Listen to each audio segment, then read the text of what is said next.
Hey, all. Hitting the go live a little early here. I do have some fun stuff for y'all. Hey, all.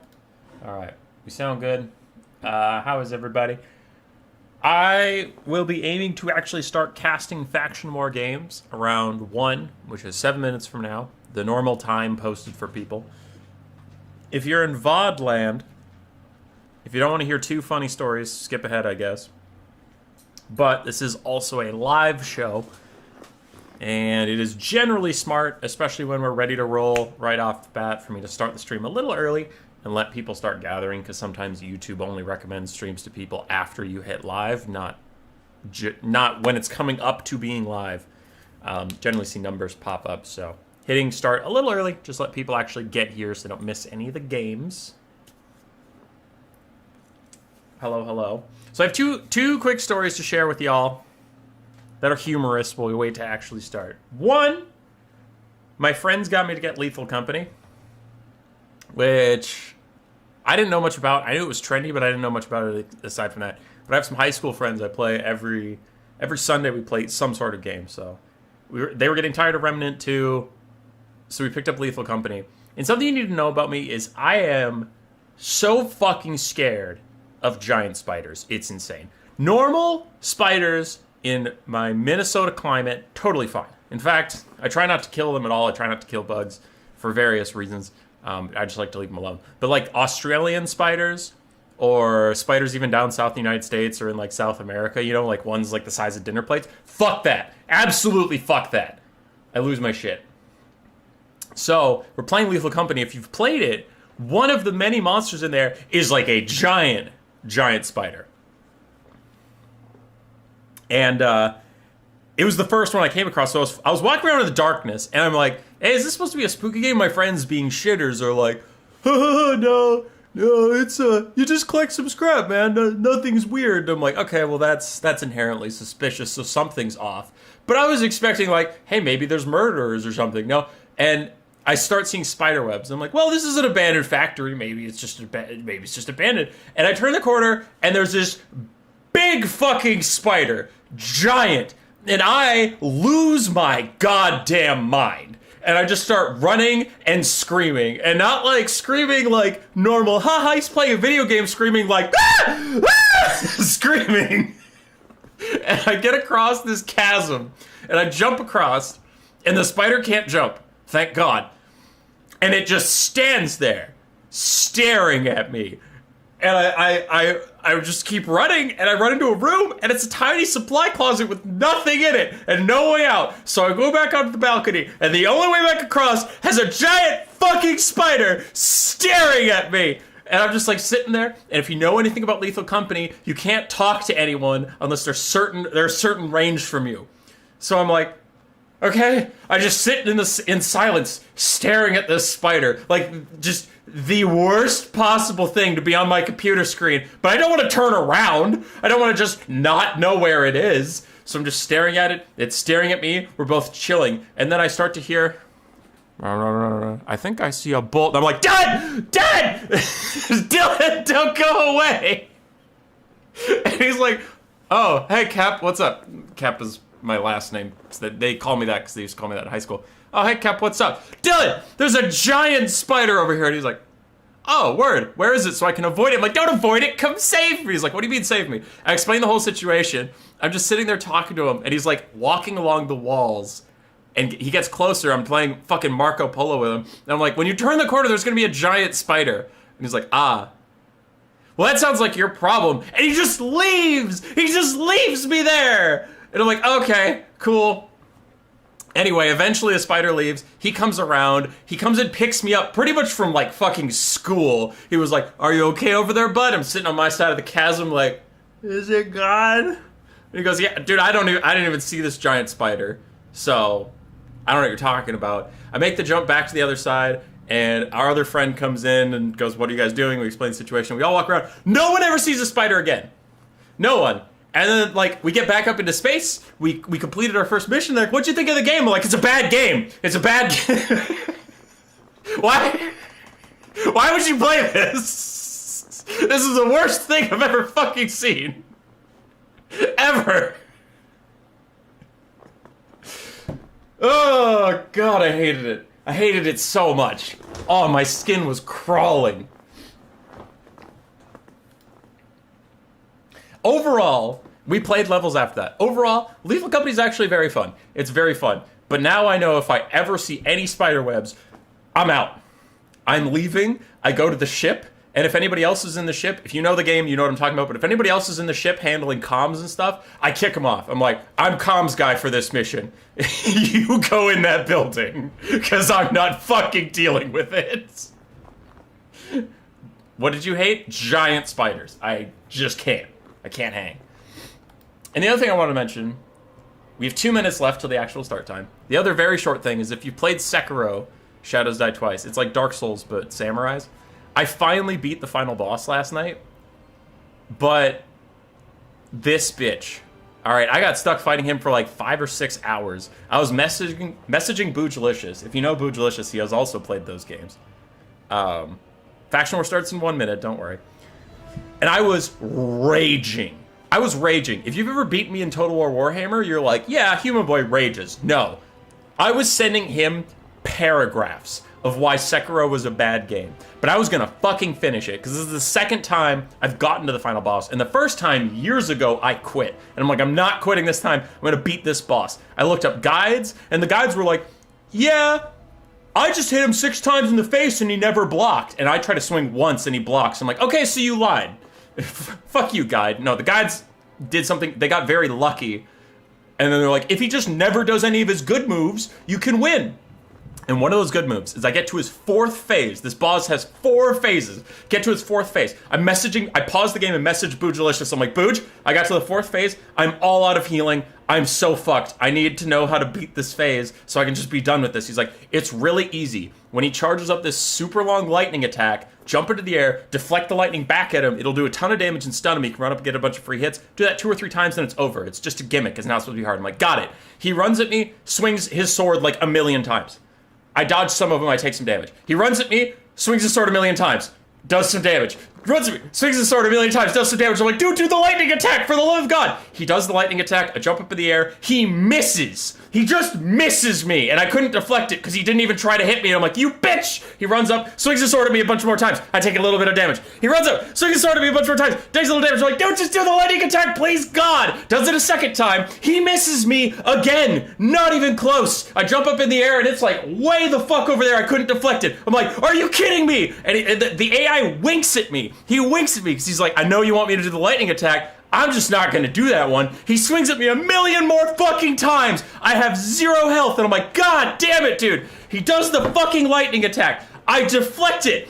I shit my pants in joy. I finally did it. I hit him with a lightning bolt. I land on the ground. As the smoke clears, he just didn't take damage, and he didn't get stunned. And as the smoke clears, he's aiming a pistol at my face, and I literally say out loud, the fuck? And he shoots me in the head, and I lost.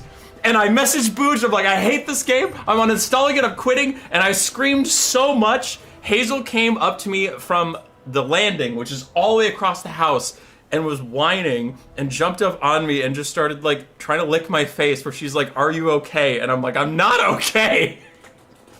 Fuck this guy and fuck this game. All right, those were 2 stories I had to share with somebody. We are 1 minute over time, so I am 1 minute late, and I owe you back 1 minute of your lives. Sword Saint Ishin, yes, that is him. What are we doing today? No more prattling about it. It is 1 p.m. the scheduled start time. Let's get into it. It is our Faction War. Now, if you have looked at the future of the channel, you will see that there is another stream scheduled for Friday. That will be the left side. So today, we will, let me get to the top of my order. We will cast every single game on this, inside this square. Currently in the real world, we have a player right here and right here, ready for the top 4. And in the real world, we have a player over here and here. The top 4 will be live on Sunday. That is already organized. So today and Friday, we will be streaming the games to get there, right? Because it is way too hard to get 32 people on the same event on the same day playing everything live. So we do everything up to the top 4 in replays. Top 4 will be live. All right, let's find out who gets there. Start off at the top of the right side with Dr. Nerd and Koops. Kislev versus Slaanesh.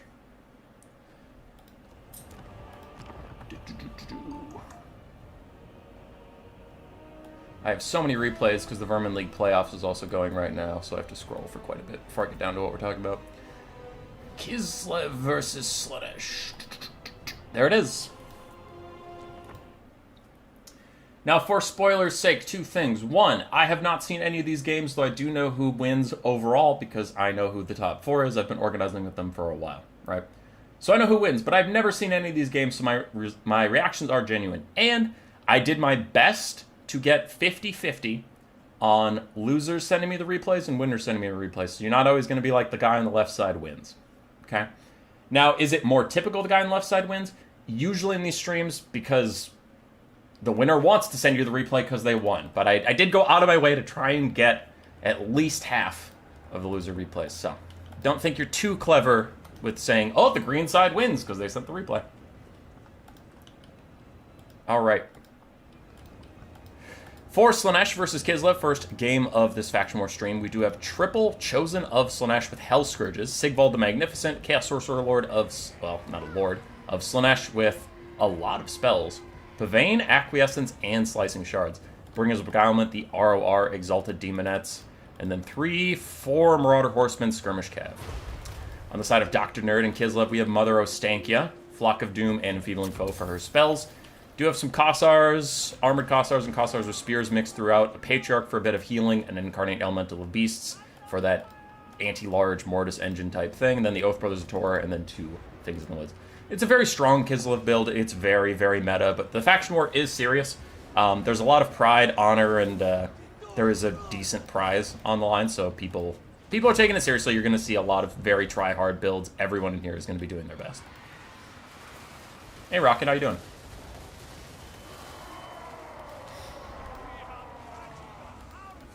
Anyway. Slow grind forward. Chosen of Slaanesh are now here with the Armored Kossars. They should take almost no damage in melee with the Armored Kossars. With their insane armor values and 70 melee defense, they can just grind with these guys forever. But time is not on their side, as Kislev is going to get more healing the longer the game goes on. More shots from Mother Ostankia, more Flocks of Doom, and of course the archers are still firing in. So Slaanesh is on a bit of a timer. Sigvald dives straight in the back line. I really like this targeting so far. He's going straight for the Patriarch. Even casts a Pavane on Slaanesh to try and rampage him so he can't cast any of those heals or buffs or get away from Sigvald. Because Sigvald needs to kill the healer first, otherwise the Oath Brothers Tor and the Incarnate are going nowhere. When their Stanky is still firing in to the Chosen of Slaanesh. The Gulia is trying to heal out these guys. Double healing, actually triple healing, because Patriarch has 2 healings of his own, and then Gulia's makes it very hard to kill anybody around here. Skirmish Cav still trying to find a home, trying to find a way to get to that Incarnate Elemental Beast and start throwing at it. Looks like actually for now they're trying to snipe Mother Ostankia, which she has an insane amount of missile resistance. Oh, she didn't bring her item. Okay, she's missing 20% of her resistance, but still has 25 overall between the ward save. Sorcerer of Slaanesh dives in, but immediately gets massacred by the Incarnate Elemental Beasts and the Oath Brothers of Tor. All that anti-large is just way too much for him to overcome. There's a big rampage getting cast over here as the Exalted Demonettes jump in. They're passive, just if we attack you, you can rampage. Triggers all these Kislevites to rampage for a bit, but it doesn't really matter. There's not a lot of follow-up, and the balance power is significantly against Slaanesh at this point. And I definitely agree. Chaos Sorcerer is about sniped out. Sigvald even isn't doing that well, and if Sigvald is dying, you're in a bad spot. That's like the one thing Slaanesh can fall back on. It's like, Sigvald will do okay. He's getting bodied. Almost all the Skirmish Cav is routing, and when they get routing, I honestly expect army losses to proc, because it is that close already.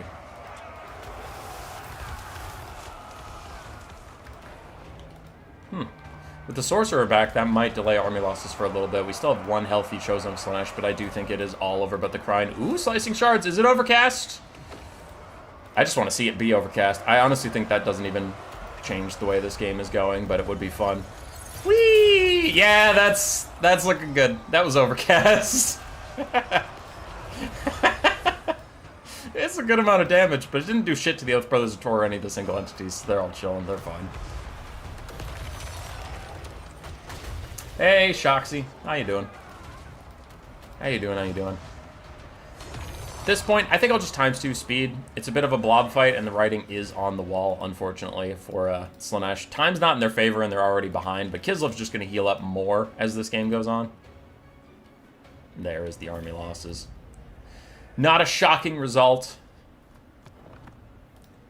Koops is a master of Slaanesh, but Kislev is a very strong faction, quite hard to deal with.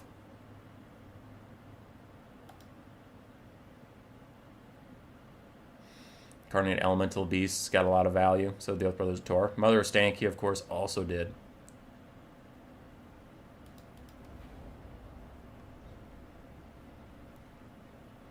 So there's that.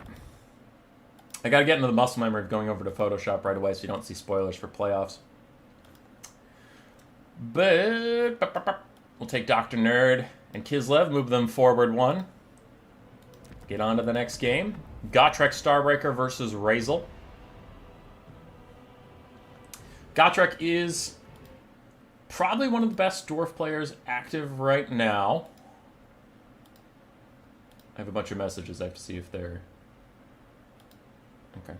I had to see if they're important. Anyway, Gotrek is probably the best dwarf player active right now since Cal Harmon hasn't really been playing too much recently. Pantalinade also has not been playing much. Those are two players I'd say that were like really good dwarf players of their time. Yeah. But Razel is spooky. He's a spooky Beastman main. Made it to the Faction War Finals last season versus Alfredino Zinch. So he's never one to be underestimated. Found it. Found the replay. Traditionally, I think this matchup is either even or maybe slightly dwarf favored, but I don't know. With people like Razel and Papa Palpatine, whenever they play Beastman, everything feels fine. So I really didn't know what to expect here.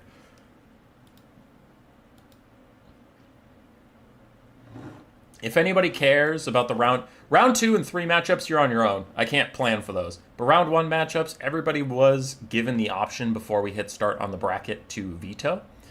And some people did veto, and we dealt with that. But everybody acquiesced to their first assignments. If anybody's like, how was Slaanesh supposed to win that first one? We asked the Slaanesh player, and they were like, yeah, fine. Slaanesh has a lot of bad matchups. For this game, Gotrek Starbreaker and the Dwarves, we do have one Gyrocopter Brimstone guns to be a bit annoying and force the Beastmen forward. Then we have a bunch of Dwarf Warriors and Miners. Some Miners with blasting charges, though actually most without. One Slayer in the Dragonback Slayer. And then we have 5 Quarrelers, a Runesmith. Ooh, 2 Runesmiths and Thoric Ironbrow. What the fudge? He's on his Anvil of Doom. Both of the Runesmiths just have the Hammer of Karak Draws. That is so weird. Alright, we'll see how it goes. Cool. Cool. Thanes, not Runesmiths? No, these are Runesmiths, dude. Yeah, I'm as shocked as you are, Chuck. On the other side, for the Beastmen, before they get too far in, we do have some Bestigors, Ungor Raiders, a couple Harpies to keep those Gyrocopters honest. More Bestigors, Ungor Raiders. We do have a Gorgon. Now, Gorgons aren't like Jabbersites. They don't have a Mortis engine or a really good charge animation, but they are just thick, really good armor piercing, and they have their own regeneration, which can make them useful in this matchup regardless. 2 Tuskor Chariots for a bit more disruption. Torok's the Brass Bull, and where is the caster? There he is. Beast Caster with the Amber Spear and Transformation of Kadan. The Amber Spear is a legendary versus Dwarves. If you can get it down the side, it does crazy damage, but I've always found it to be a bit more of a pipe dream than actually executable. And then if you do it, I mean, oh no, you killed some 450 gold Dwarf Warriors. It's cool, but I don't know. I'd still probably prefer Traderkin to deal with Hero Hammer. Harpies continue to harass the Gyrocopters with Brimstone guns, but they are going to get shot with Quarrelers the whole time, while Torox does his best, and this is really good Beastman play. From Papa Palpatine and Razel I mentioned, they're so good at doing this, not tunneling in with Torox, and they just use him to like constantly disrupt these Quarrelers and stop them from shooting. He doesn't really do that much damage to them, he's just like a nuisance. So the Quarrelers are having a tough time shooting. Only 2 of them are online right now, and the Chariots even nick a couple more, so they might have to reform ranks yet again. Torox is doing his best to avoid staying next to Thoric for too long as he pats back out. The Harpies are again shutting down those Quarrelers. And here comes the Gorgon. Really good Beastmen play so far. Just good disruption on all the things. And even the minor front line is starting to fall apart a little bit as the Bestigor herds, even hit with the Hammer of Karak-Draz, still getting through those miners with a bit of support from chariots and archers. Manticore Summon is out for even more disruption. Torox continues to just run a circle through the Dwarven lines, disrupting as he goes, stopping all these Quarrelers from firing as best he can. But, oh, the Gorgon's taking so much damage from Dragonback Slayers, and the Quarrelers that can fire just throwing on that guard mode and shooting at point-blank range. The Beastmen still have a lot of archers, still have some Harpies. A little slow on the Manticore Summon, I will say. He's used up... Hey, do the thing. There we go. He's used up about 40 seconds of his summon time just sitting, so a little bit of a whoopsie there. I can sing praises, but I should also be fair. I shouldn't just fanboy about for a while. And the Slayers look to be the target of the Ungor Raiders now. Razel is realizing that those guys are a problem for his Gorgon, for his chariots, for Torox, so he really needs to start getting rid of him. Why did I get that? Oh, good. My antivirus is updating in the middle of a stream while I also have open Photoshop and I've opened Total War. I'm sure this is going to go well for my computer and definitely not crash anything at all. It loves being stress tested. Anyway, Tuskor Chariots that got stuck next to Dragonback Slayers for a little bit too long are really suffering the consequences, and these Bestigor herds have seen better days. We still have one healthy chariot. Torox is very healthy, and the Gorgon has taken a ton of damage, but he was brought for that regeneration, so he is going to use it to his utmost. And hopefully he will survive for the sake of the Beastmen. Dwarves are ahead on the balance of power. Though most of their front line is gone, it is a large amount of that balance of power is on the Gyrocopter that's still healthy and still has a ton of ammunition, which has just been running away from Harpies all game long. And then their Hero Hammer is fine. Both the Runesmiths and Thoric are all just chilling. Bray Shaman of Beast stuck in some Dwarf Warriors, and they are affected by the Rune of Doom. It's no longer global, but as long as Thoric sticks next to them, they'll be just fine. So the Bray Shaman of Beast is about to get knocked out for the Beastmen. Balance of power is still attainable on the side of the Beastmen, though it is getting a little spooky.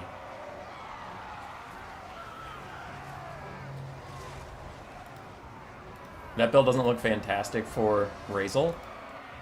GS, another good Beastman player hanging out. Almost like Greenskin player.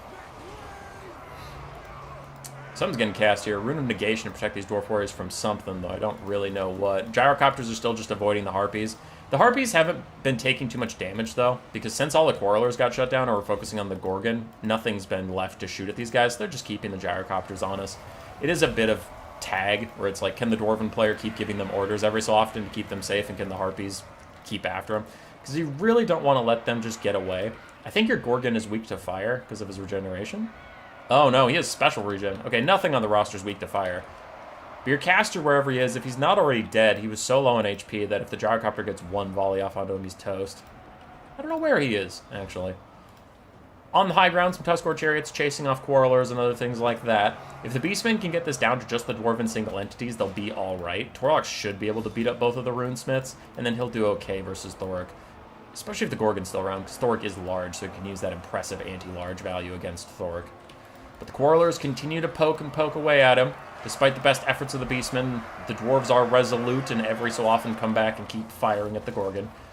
Keeping it nice and low, Rune of Wrath and Ruin going to poke down some Bestigor herds as the Hammer of Karak-Draz again lowers their melee attack to literally 0. Not a good look for those guys. This Runesmith is all alone. I wonder if anything turns and tries to take him out. Looks like for now, most things are just going to ignore those little Runesmiths. The Gyrocopter is back. It's offering its supporting fire to the Gorgon. It looks like he's maybe going to break, and his regeneration only works in melee combat, not while he's running away. I think the Beastcaster is officially dead. I think he died off screen. So, Beastmen have lost their caster. They've almost lost their Gorgon.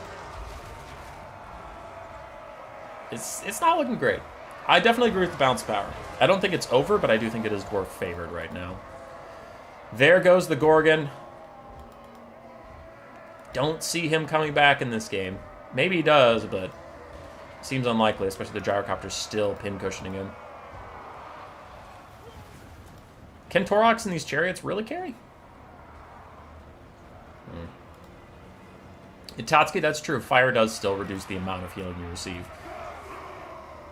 Without the Gorgon's aid, I wonder if even Torox can beat 2 Runesmiths and Thoric. Not like the runesmiths are particularly great combatants, 40 melee attack and 320 weapon strength without much armor piercing, but it adds up. It really does. Mick Rightface using hurtful language. That is not proper here. Turok's continuing to pump through these Quarrelers, though Rune of Doom is out, giving them better melee attack and fear, which makes them also resistant to fear, harder to rout them off.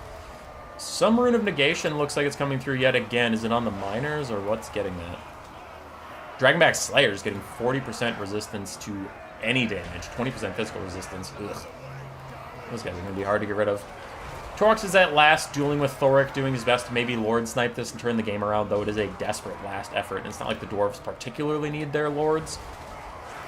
But if Thoric dies, Torox could maybe clear out everything else by himself without those buffs constantly coming in from Thoric, plus Thoric's own armor-piercing weapon strengths. So Torox is really going for it. With Brass Body up, he's more than up to the task. 45, 50, 400 versus 72. It was 71 and 550 for a while, but now his buffs have worn off. He's still surrounded by Dwarf Warriors, and Thoric will hold for quite a long time. Did the Jabber die quickly? He didn't bring a Jabber side.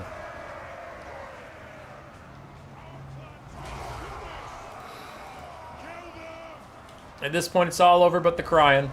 As Torox continues to try to carry alone, I'll go to ×2 speed while we watch him fight Thoric and army loss. Rusty, the Jabbersight's charge animations are what you're after. Its charge animations are amazing. Really good charge animations on that big boy. It's not as much about his low leadership Mortis engine, it's just, he can, like, do half the HP of a Miner or a Dwarf Warrior on the charge. Quarrelers, especially when they're in that, like, square formation that they were in, he can take out maybe half their HP or 2/3 if he gets a good charge. It's just really annoying. And it was going along with what Razel was doing, where at the very start we saw his Chariots and Gorgons were just kind of like, and Torox were running around in a circle disrupting all the Quarrelers. I feel like the Jabberscythe would have been a better monster for that, but I think he did want the Gorgon for the healing if I had to try and play Mind Reader. That's just, I mean, it's just Devil's Advocate, though. Clearly it didn't work out. I mean, you only got 500 value on the Gorgon, and it got killed even through its impressive healing. Over to the photo shop. We'll take Gotrek Starbreaker. Boop. Move him on up. Next is a game. It's a game. It's a game that exists. Skaven versus Nurgle. I have to fight Ian Zero. And it went great. It went great, I say as I stall for time. Well, I look for it. There we are. Okay, I got it. I found it. I got it. 2 D-tier factions squaring off. My Nurgle. Wait. My Skaven versus Ian's Nurgle. I wish it was my Nurgle. Wish I could play a good faction. For once!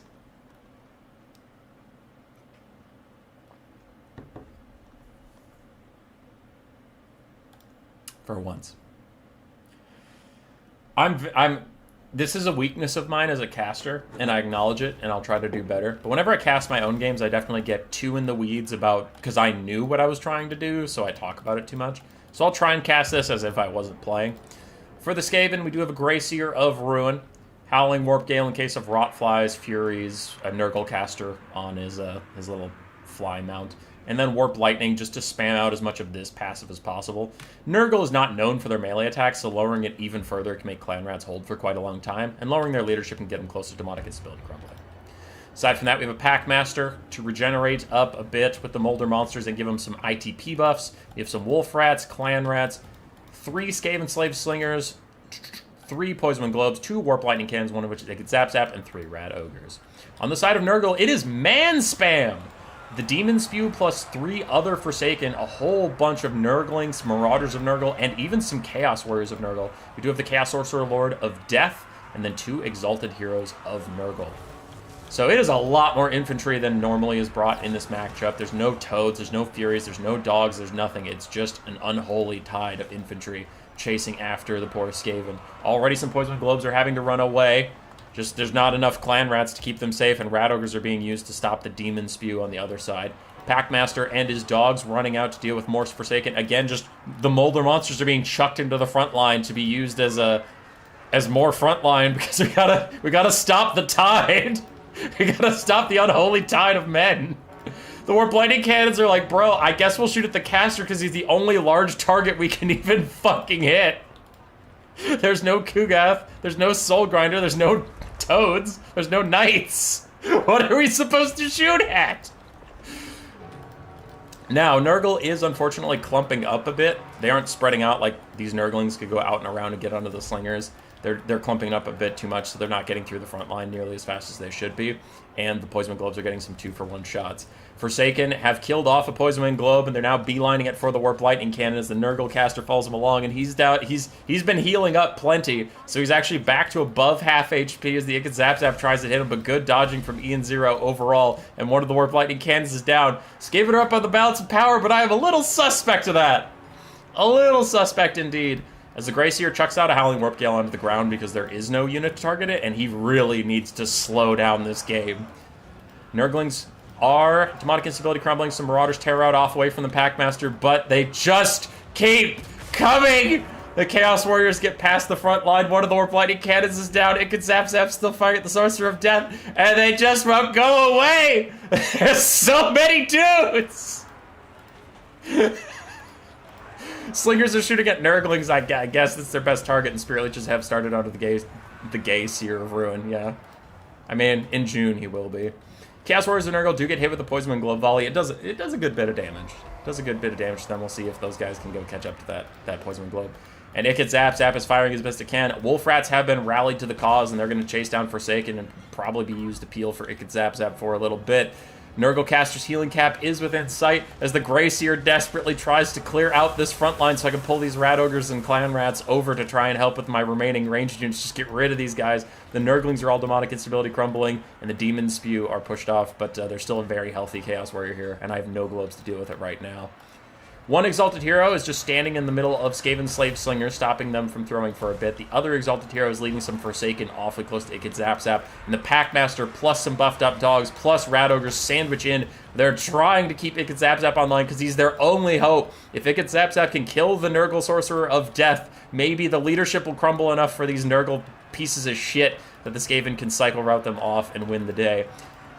Some brave Clan Rats, buffed up by Unholy Clamor, are holding for now as Slingers and Globes throw onto the blobbed up people on top of them. We have one other Globe we have managed to secure, and Rat Ogres. Very, very big dogs. Trying to protect them from these Marauders of Nurgle that are coming back into the fray. Ichid Zap Zap continues to poke down the Sorcerer Lord of Death, and the Greyseer is getting low from fighting amongst a bunch of armored infantry, but also constant Spirit Leeches from the Chaos Sorcerer Lord of Nurgle. Bounce power is getting real low, but that Hero Hammer for Nurgle is quite alive, and they have a Deathcaster. I have seen many games where if the Skaven Lord dies, it doesn't really matter how far ahead you are on the bounce power. Nothing matters, because all your shit's gonna rout instantaneously.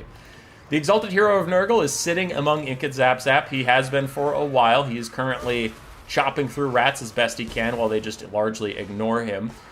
An unholy tide of Clan Rats, Rat Ogres, and Packmasters are surrounding this other Exalted Hero of Nurgle. The Chaos Sorcerer Lord continues to fight Skaven Slave Slingers and use Spirit Leech whenever he can on the Greyseer. Nurgle still down on the balance of power. We do have one Globe left that is healthy with plenty of ammo, though we are getting into the single entity moment. Not sure if he's going to help much there. Ichid Zap Zap continues to poke down these guys. Chaos Warriors are getting through the Clan Rats, but another Bound Scorch goes through the Greyseer. Unfortunately, does Overcast hurts him a little bit. Chaos Sorcerer Lord of Nurgle. Thankfully for me, Ichid Zap Zap is still online because it is shutting down his cooldowns every so often, saving my Greyseer from unnecessary hurt, but he gets a Spirit Leech off anyway, that bastard.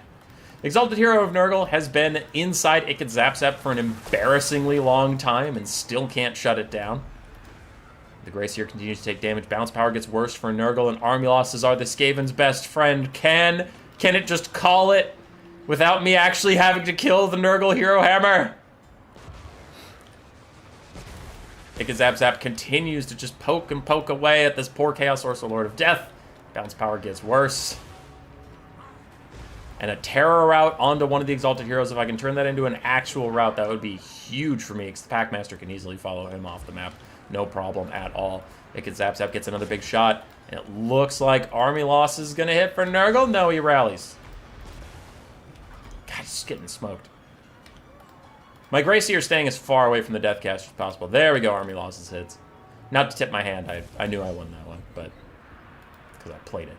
I was honestly panicking, though. I was honestly panicking. Around the time the Exalted... So Ian and I talked about this after the game.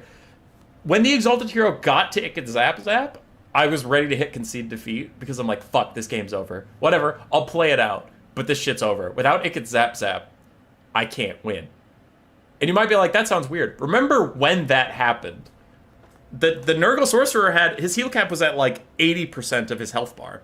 And if Icket Zap Zap hadn't been shooting him, he would have healed up to that whole thing. Icket Zap Zap just kept shooting him, and like just kept shooting, and kept shooting, and kept shooting, and Ian's like, bro, my Exalted Hero did nothing. I'm like, yeah, I was shocked. Icket Zap Zap was up for an absurdly long amount of time for an Exalted Hero just standing in them. So I got lucky. I got lucky there. We almost lost. Grayseer did well. Icket Zap Zap did great. Packmaster was just really supportive and nice. The other Warp Lightning Cannon got shut down super quickly. Rat Ogres did fine. Globes did very well against the Mant. Actually, only one of them paid for itself. Interesting. The other two got shut down quick. That one did more than enough work, but I actually thought that did better. My one dog did well for itself, and then the Slingers did well like they always do, because they're only 200 gold. But this was a weird Nurgle build. I had never seen anything like this. I was like, no toads, no dogs, oh shit. But it's not going to get a ton of value. It was mainly made to just pressure off my weapons teams, which they largely did, except for one Globe stayed online, and it gets Zap Zap, but they got everything else. S tier confirmed. Yeah. Alright, I advance in a bit of a sweaty game, but we got there.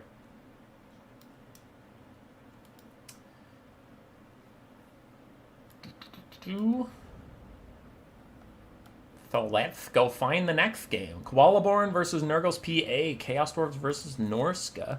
And I have it right here, so let me just delete the Skaven game. So I don't... The more I delete, the easier it is to find the next ones. Alright.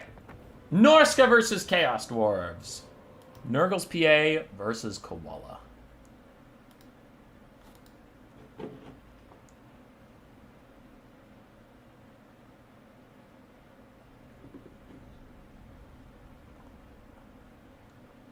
Just wondering why Warp Lightning Cannons. I thought he liked Jezzail's more. Jezzail's can get killed by Fate of Buna, which Nurgle actually does bring a good amount of the time in this matchup. And Warp Lightning Cannons can't. Warp Lightning Cannons, you have to get to them physically, and I'm a bit better at defending them there. But you need them in case of Kugath. You need Jezzail's or Warp Lightning Cannons in case of Kugath. And like I said, sometimes they'll take Fate of Buna, shut down your Jezzail's, and then Kugath will Mortis Engine the rest of your army. It's awful. Are Bretonnia the favorites? I predicted Razel to go all the way to the finals. Without Alfredino, I went with Razel, so I already got fucked up on my predictions. Anyway. What do we got here? We got to focus on the game at hand, you guys. We can't keep living in the past. I peaked in elementary school. Alright, for Koala on his Chaos Dwarves, we do have Chaos Dwarf Warriors and Hobgoblin Cutthroats as a front line. Triple Kadai Fireborn, boldly enough. Some Hobgoblin Archers, and then a Sorcerer Prophet of Fire with Burning Head and Flaming Sword of Ruin. On the other side, for Norska and Nurgle's PA, we do have Marauder Hunters, an awful lot of them. Some of them are the Javelin type, some are the Throwing Axes for that extra armor piercing. We have Marauder Champions and Marauders across the front line. Wulfric the Wanderer, looks like Horserick. Horserick with all of his buffs, except for... does not have Foe Seeker, otherwise he has everything. One Armored Skin Wolf, a Deathcaster with Fate of Buna and Spirit Leech, and then 2 Norscan Ice Wolves. So Norska, without Skin Wolf spam, is actually pretty interesting to see.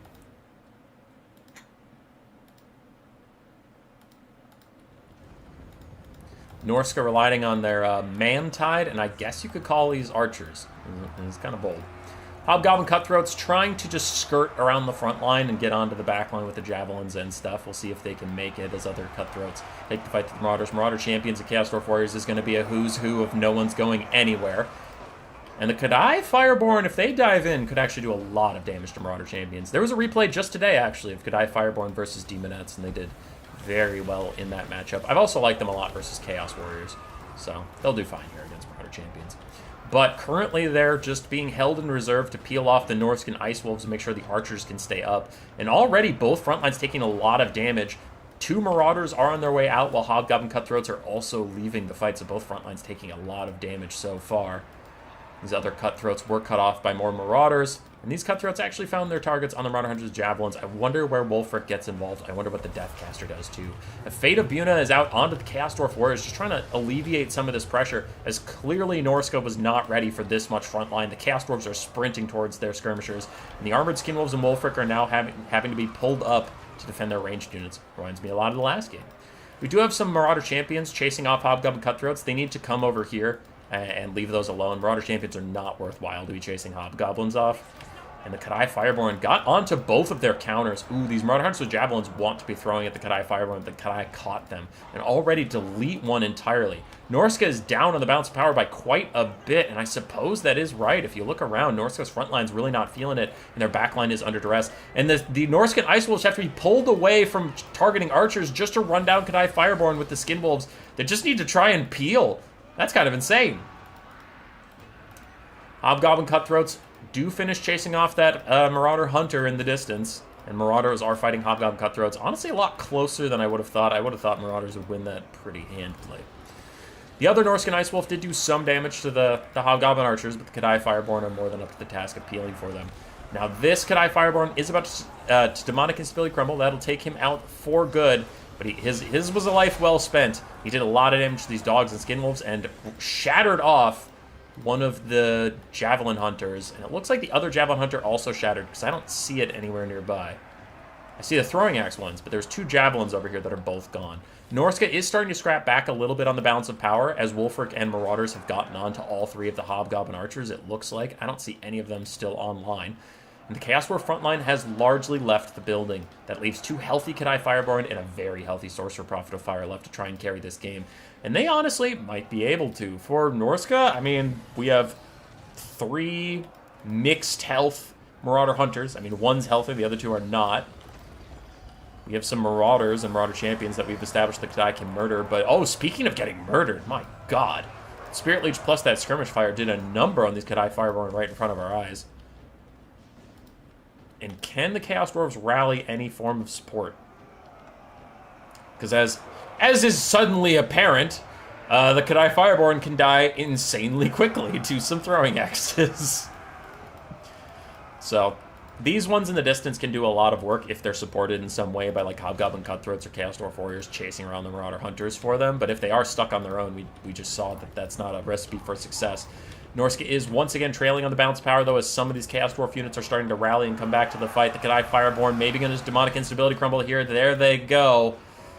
They did a little bit of damage on the Marauder Hunters on their way out. Looks like the other Kadai are coming here. But this is largely Norsca's last stand, is these units need to be kept safe. A full health Marauder Champion is just doomed to Burning Head plus the Kadai Fireborn. That's just not going to work. And then Wulfric, if he gets surrounded by the Kadai Fireborn, he'll do okay, but I wouldn't predict him to win that. Also, I wonder if the Brave Shaman of Death has another Fate of Buna in him.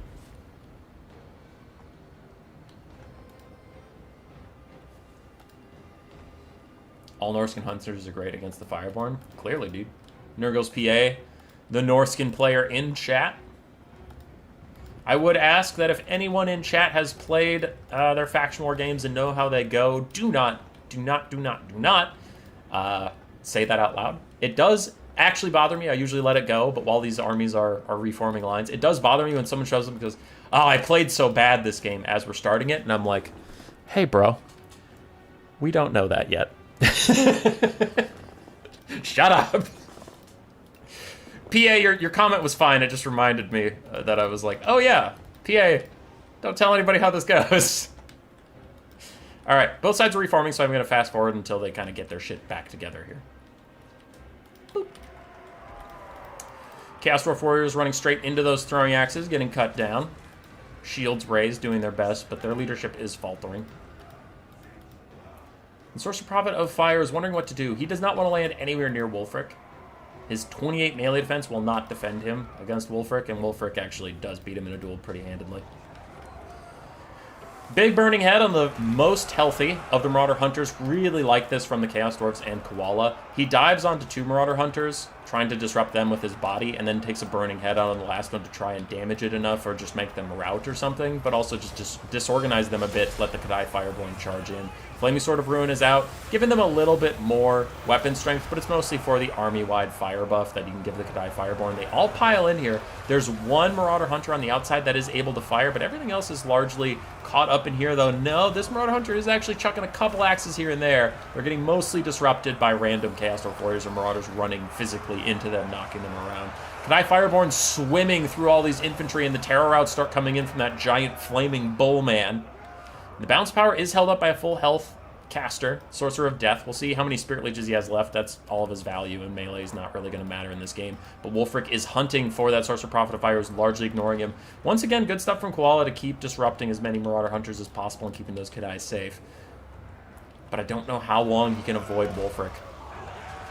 Another big Burning Head down the line. Good stuff on the Marauder Champions. They do have 80 armor, but it's not like insane. It'll do some decent poke some Marauders too, and the Marauder Hunters. But here's the problem. Getting away from Wulfric is tough when you're on a flying mount. He's very fast on the ground, and as long as he stays in contact with you, you do have a hard time getting back up into the sky. Kadai Fireborn killing off all of the Marauders. And now their greatest foe, the Marauder Champions, are coming up.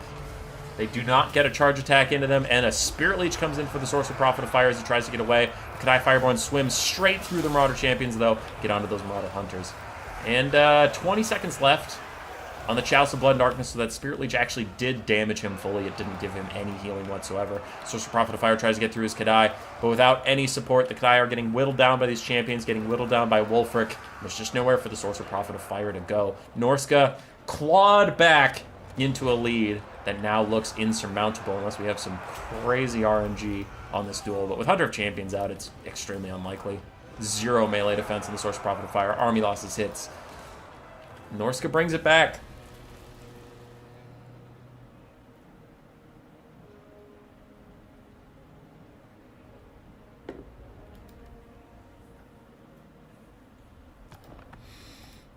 Good stuff, good stuff. Nice rolling with the punches there from Norsca and Nurgle's PA. Seeing a build you definitely didn't expect this much ranged, but still rolling. For Koala, the Kadai were interesting. They overall did okay, too. Not great, but not bad. Hobgoblin Archers, they did their best, but they were mostly there for like Skin Wolves and stuff. Not a lot of this Norscan roster was really weak to light fire arrows. They all had shields and stuff. So, GG. GG. Did I bring you with me? Nope. Boop. Photoshop. This one's going to be a tricky one. Oh, we got it. We got his name and the icon. We didn't get anybody else. Chad.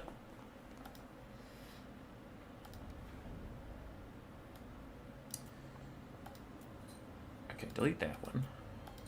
And then we need Tzeentch and Wood Elves. I have found it. I'm going to do one quick thing with my computer because it seems to be struggling sometimes and I really don't want it to crash right now. So I'm just going to check on its health and see if I can get rid of any background programs. So give me 1 second here.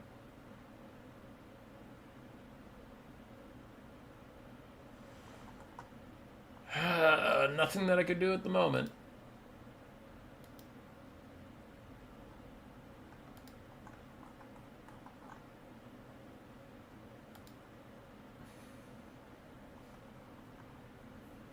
Microsoft Edge is running.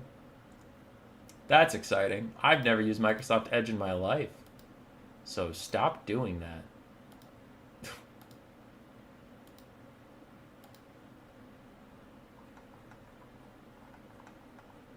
Alright. Turned off what I could. Tzeentch versus Wood Elves. Now, if you need the update, if you aren't super plugged into all my content, Kairos is still banned. from the faction war. So, if you're like, why didn't he just take Kairos? Because we kindly, with a baseball bat in our hands, asked him not to. No Tzeentch. No Kairos. Everchicken versus Butcherbird. He goes by many different Steam and Discord names, but that is Butcherbird to me. We have a bit of a Vanguard, so we'll pause it while we talk about the builds briefly.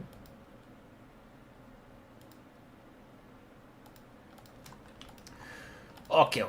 We have an Exalted Lord of Change of Tzeentch with pink and blue fires, 2 good spells against the lightly armored Wood Elves.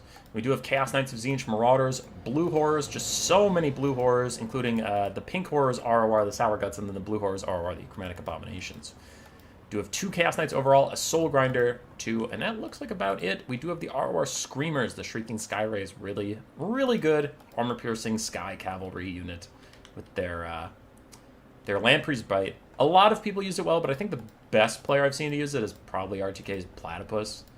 I just remember when he was playing with these guys right after the patch, he was always really, really good about using them kind of like skirmish cavalry. When they get really low on HP, he would pull them back and just use them for the rest of the game with their Lamprey's Bite, but otherwise wouldn't commit them to melee combat. He was good at that. For Butcherbird, we do have one of his classic kite builds. He's very, very good at kite. Triple Great Stag Knight, triple Wild Riders. We do have a Spellweaver of Beasts with only Curse of Honor here, and then 4 Deepwood Scouts, all with the Swift-River Shards magic damage to bypass Tzeentch's physical resistance. Well, the demon's physical resistance.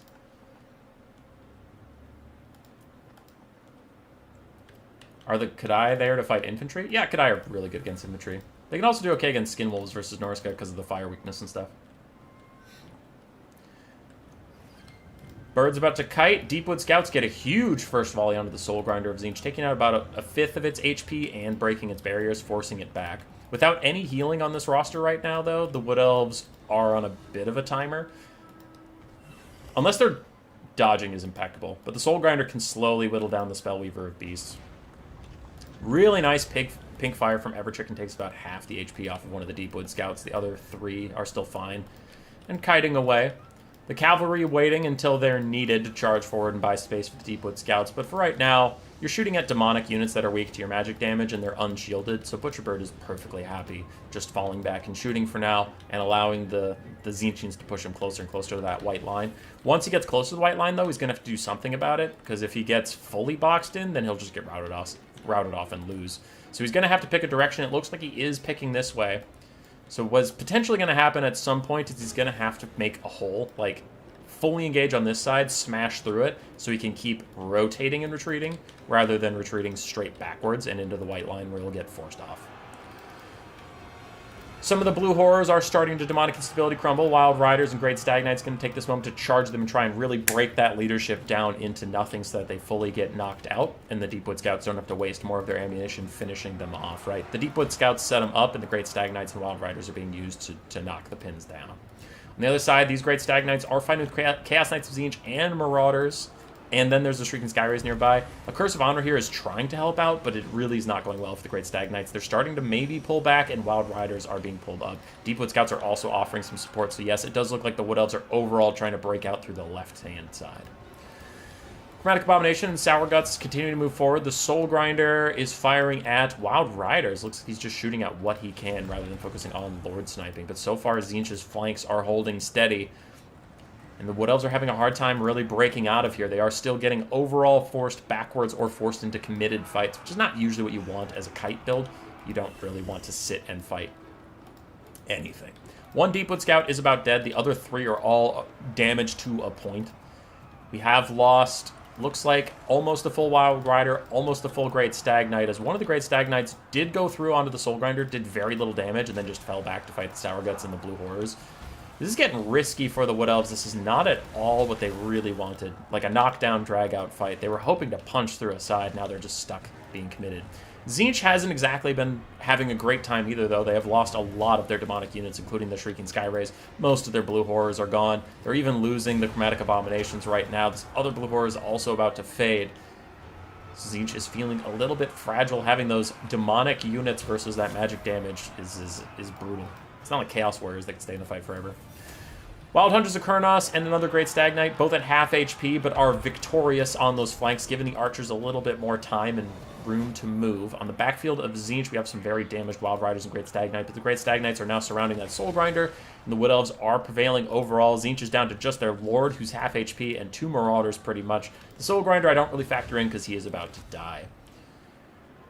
It was looking bad until all of a sudden it looked fine as all the demonic units just completely fell apart. Tzeentch all of a sudden loses. But it was a close game up until that point.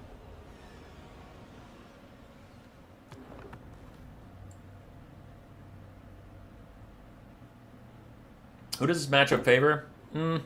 Off the cuff, I would say like 55-45 Wood Elves, if Kairos is banned. If Kairos is not banned, 70-30 Tzeentch. Like, Chaos Knights with regrowth can do so much more work than Chaos Knights without it, as shown by Alfredino in the last faction war. You can literally go watch that faction war and like nothing about this faction has changed since then. And he did the whole fucking tournament off the back of Kairos, Muted Vortex Beast sometimes, but mostly triple Chaos Knight just getting regrowth. It was disgusting.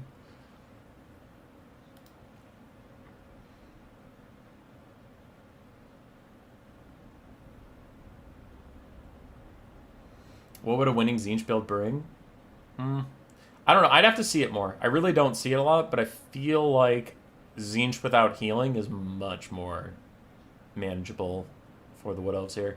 I hovered over the values, but the Deepwood Scouts and Great Stag Knights did pretty darn well. Yeah. Plus Kairos' net and blue fire snipes. Sure, there's a ton of reasons Kairos is unbalanced. But, like, the big one was regrowth. For sure.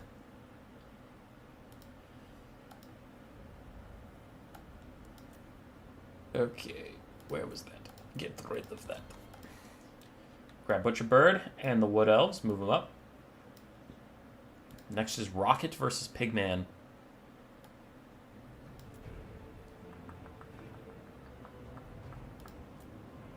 There we are. Hello there. What's all this then?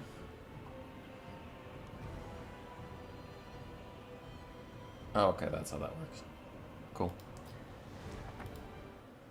Rockets versus Pigman. Lizardmen versus Dark Elves.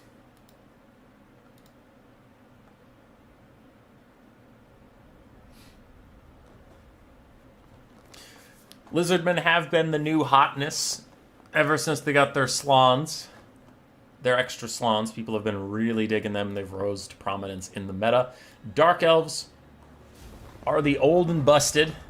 They were so meta for so long after the dragon buffs that came into Warhammer 3. And they're still strong. They're still a strong faction, but this is definitely the old OP versus the new OP. And these guys are trying to stay on top. For Pigman 202 and the Dark Elves, we do have a Supreme Sorcerers of Dark with just Soul Stealer on a dragon. Crows of Cain, 4 Dark Riders, 2 Cold One Knights, and then a front line of almost, it is entirely Witch Elves, and a Scion of Red Ruin, Bloodrack Medusa. On the other side for the Lizardmen, we have double Ancient Salamander, Shadows, a Shadows Slan, interesting, with Melkoths and Enfeebling Foe. Then a bunch of Saurus Spears, Skink Skirmishers, Skink Cohorts with Javelins, and some Feral Cold Ones.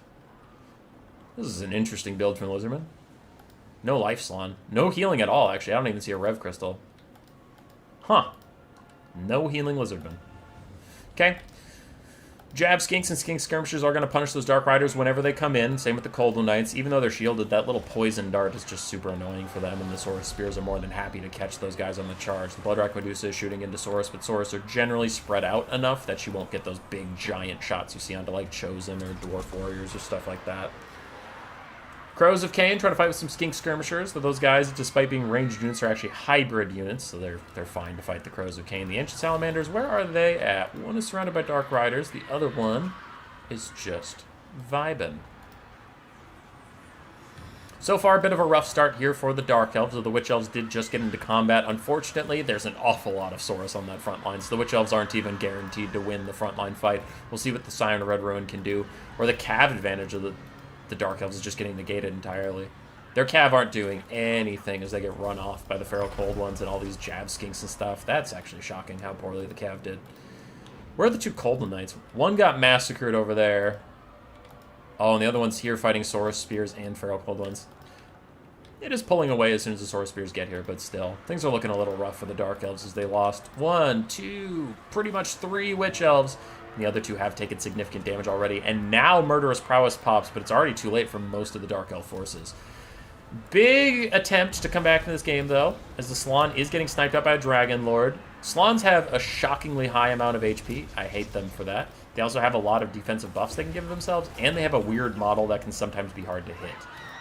So Slanns are way tankier even without healing than they should be, but she took half his HP off and now is going to Soul Stealer and gets a charge attack. So she is getting all the right stuff to try and take him down. The Side Red Ruin might even join in because she does have that impressive anti-large that she got in the last patch, and they're going all in on the Lord Snipe, and it appears to be working as they continue to beat up on this poor Slann. I don't know if even that turns the game around, but it can't hurt. Take out the enemy leadership and their caster. I mean, you got to do something. As the Skinks are continuing to blow darts into the Crows of Cain, into Witch Elves, into everything. And these Witch Elves are actually going to try and rampage into Ancient Salamander. There's no follow-up here. It's not like the Dragon Lord or the Sign Road Ruin is able to come over and help them out, or Coldland Knights are around, or anything like that. It's just some almost dead Witch Elves fighting an Ancient Salamander. It'll be fine. Some Dark Riders are chasing off Skinks. The balance of power is coming a little bit back for the Dark Elves as they continue to beat up on this Slann. He does cast Enfeebling Foe onto her, but his stats are not high enough to really protect him from that constant charge attacking either. He's down to 1200 HP and falling. If she can get one more charge attack off, he's in like Soul Stealer can kill you range. Here comes the Siren Red Ruin charging straight into him. That gets a hit, and the Dragon Lord is still after him. He terror outs away. And the Siren gets another hit. I think one Soul Stealer can kill him at 750 HP. One of the Ancient Sallies is at half HP. The other one is in the fight trying to help out a little bit. Wail of Malice is out from the Sign of Red Ruin to hurt both of these Saurus Warriors. That's a really good cast of that. The Dragon Lord is still after the Shadows Priest. Can the Dark Elves seriously scrap it back? The Soul Stealer's going to hit. It also manages to hit one of the Skinks, not both of them. The Soul Stealer, let's see if I was right, if it can kill them off. 5 ticks left on it. Down to 200 HP, 100 HP, 70, 0. He dies, and now a bunch of terror routes are going to come in for the Lizardmen as their leadership tanks all around this Dragon Lord and the Siren Red Ruin. But the Dragon Lord and the Siren Red Ruin is all that's left, man. These Dark Riders are so messed up. I doubt that even they can chase off anything that these guys managed to route. A Cold Knight did beat a Feral Cold One in the distance, and the Ancient Salamander is about to bite the dust as the Dark Elf Soul Stealer caster is beating up on him. She has to have a ton of value already. Yeah, 1600, not as bad as I thought, but still pretty good. Actually, she probably hasn't used any of her breath attacks, actually. No, she has all of them because she's been in melee with the Slann this whole game. What's our Saurus Spear check? That's going to be a big thing. Full health Saurus Spear here. Just below half over there. And the rest are too injured to really matter. If she can get into the sky and get some good breath attacks, then she can deal with the Saurus. But if she's just stuck sitting in them, she's going to have a terrible time. And those Skinks are getting a lot of damage out for being just 400 gold little skirmishers. Annoying her, keeping her on the ground next to these Feral Cold Ones. Having a really hard time getting out of here as some Saurus Spears are going back to try and peel the Cold Knights off the Salamander. Salamander's going to wiggle his way forward to safety. Hopping along, happy as can be. Soul Stealer caster is forced to use one of those Soul Stealers on just some random chaff because she's taking too much damage from these skirmishers while she tries to get back into the air so she can finally use some of those breath attacks. Siren Red Ruin is also really suffering attrition damage. And the Lizards are just so good at staying in the fight, even without healing. They love to just sit and grind it out with you. They're happy as a gecko on a rock in the sun. She is going to try and fight her way free. A couple terror outs will come through. We'll see if that's enough to actually get her back up into the sky. But still, even with Opal Amulet and that Soul Stealer healing, she's getting poked down by all of these Skinks, just chucking darts at her constantly.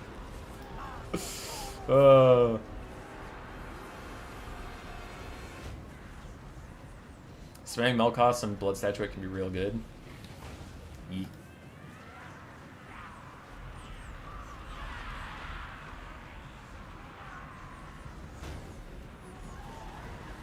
I feel like 90% of Lizardman builds are Slann plus at least 1 to 10. Yes, 10 Skink Jabs and Skirmishers. Yeah. For sure. They just spam out their Skinks. Saurus have been getting a little love recently, which is nice. I always like to see Saurus in the meta a bit, but the Skinks are way too cost-effective for the Lizardmen, and their Slanns are all way too cost-effective.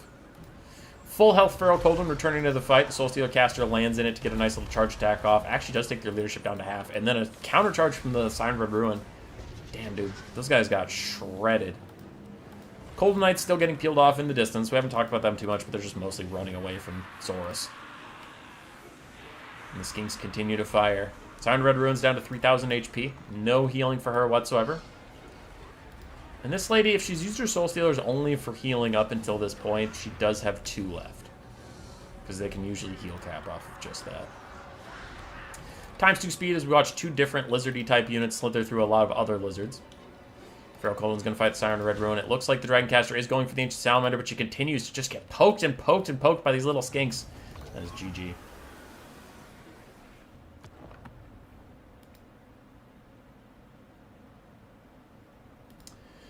Okay. For Rocket and the Lizardmen. Alright, we're good. Sorry. Every time it starts chugging along like that, I just get really nervous. There's going to be a sudden computer shut off and I get a temperature warning.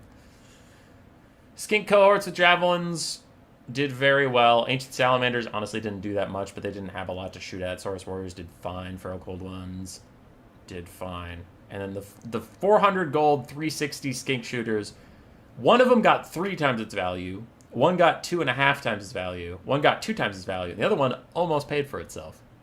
Those guys are too effective. For Pigman, honestly, you did play really well. The Siren Red Ruin and the Dragoncaster did well. The Witch Elves got murdered on the front line. The Crows of Cain also had a bad time, and the Dark Riders had a bad time. So it was like just as single entities trying to carry because everything else got massacred by the Skink spam. Like, to be fair, we have Witch Elves with almost no armor, and then Dark Riders without shields. So no armor and no shields. The Skinks were having a heyday just shooting at all those guys. So GG. GG.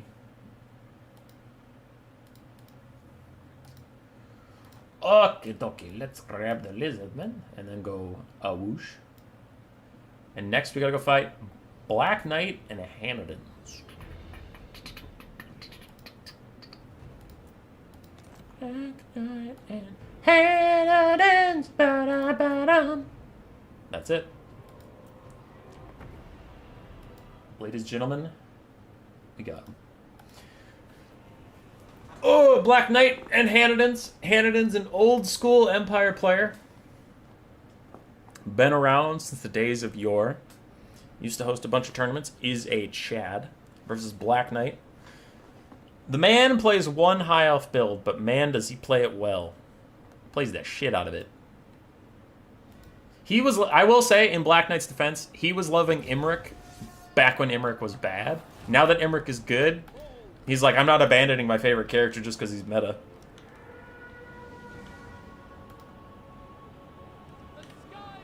Which Elf did a rough time, Lizards are cheap. Yeah. Alright. For Black Knight's famous build, we do have Imrik with all of his buffs, a front line of Spearmen, 3 archers in the back line, 2 of which have light armor. We have a Mage of Life with just Earthblood, and then a bunch of Valyrian Reavers and Dragon Princes, as is his birthright. The other side for Hanadins and the Empire. Boris Todbringer. Interesting choice versus the High Elves. Not like they're going to be abused by his low leadership, but I think he just wanted his self-healing because he did not take a healing caster. Took the Amber Wizard with just Flock of Doom, 2 War Wagons with mortars, 2 Outriders with their long guns, and then 4 Reiksguard and 5 Spearmen.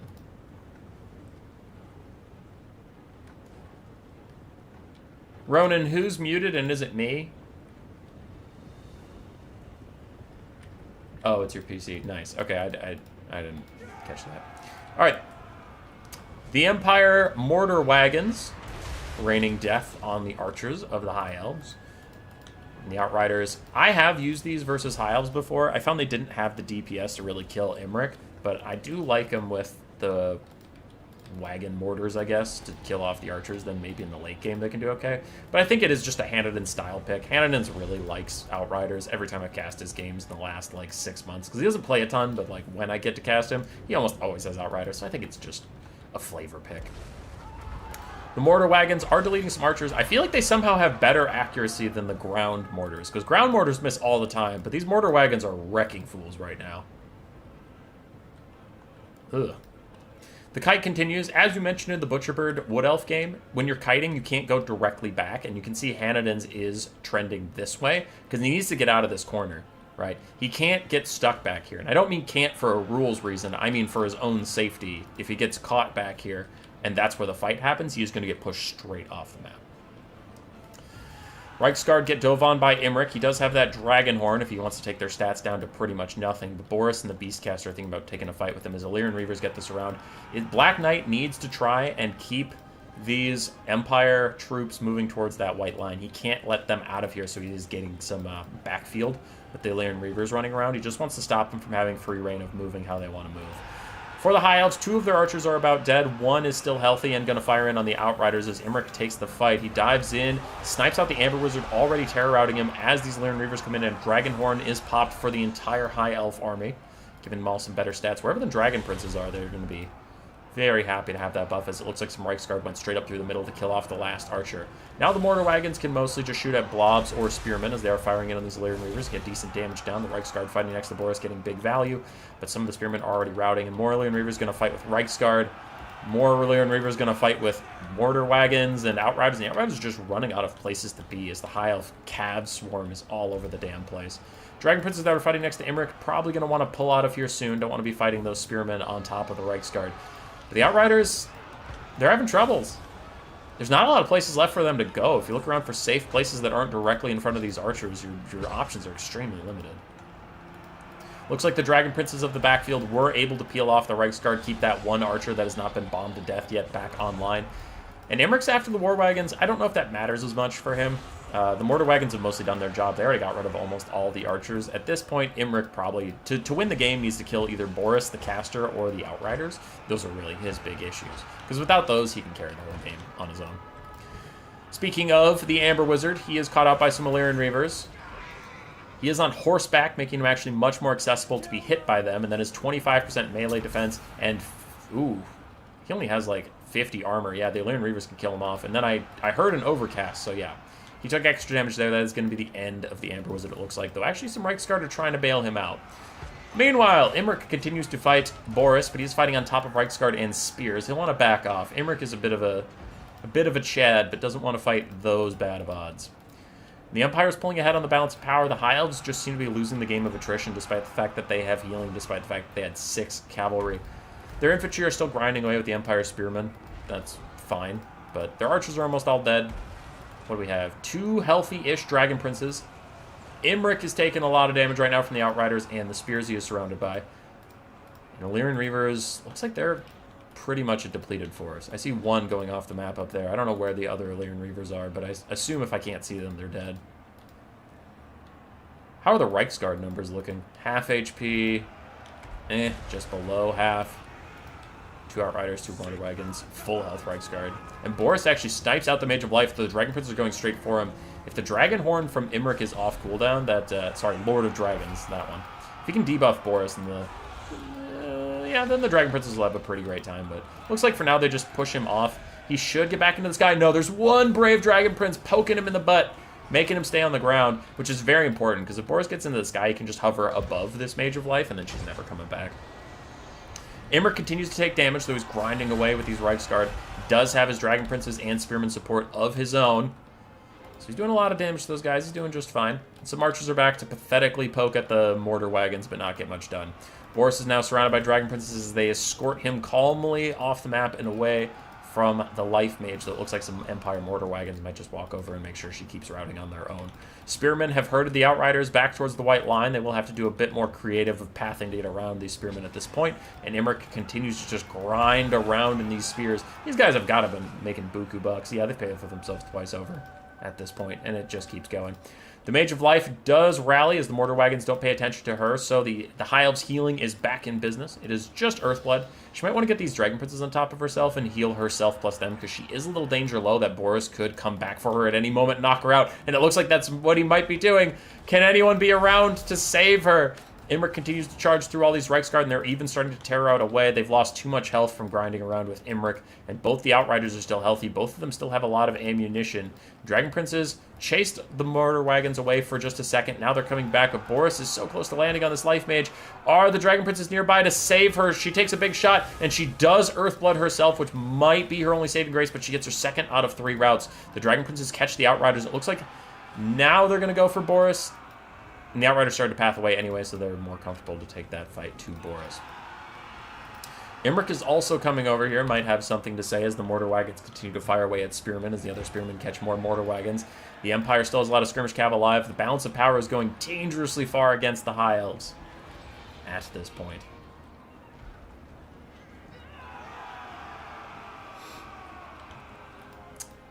Ooh, this could be bad.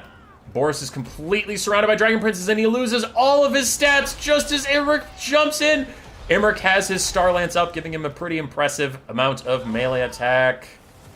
And there's another heal, and just like that, Boris went from fine to very much not fine. He is now routing, and Imrik and the Dragon Princes should be able to chase him off the map, as the edge of the map is right there. That is a little bit of the consequence of the Empire kiting, is gets him so close to the white line that if anything routes, it goes straight off. That is a brutal change of the tides for the High Elves. They were close to getting army lost, and now all of a sudden they are favored, as Boris is, in fact, going to go all the way off. Now, Imrik isn't exactly feeling great. Reiksguard are trying to rear charge the Dragon Princes to help out, but there goes Boris. The Outriders are still poking away at Imrik. There's no regrowth to bail him out of this situation. The Earthbloods are slow healing. We'll see if the Outriders can finish him off. The Outriders, if they kill Imrik, this game is still very winnable for the Empire. It's just one Dragon Prince that could try and kill all this stuff.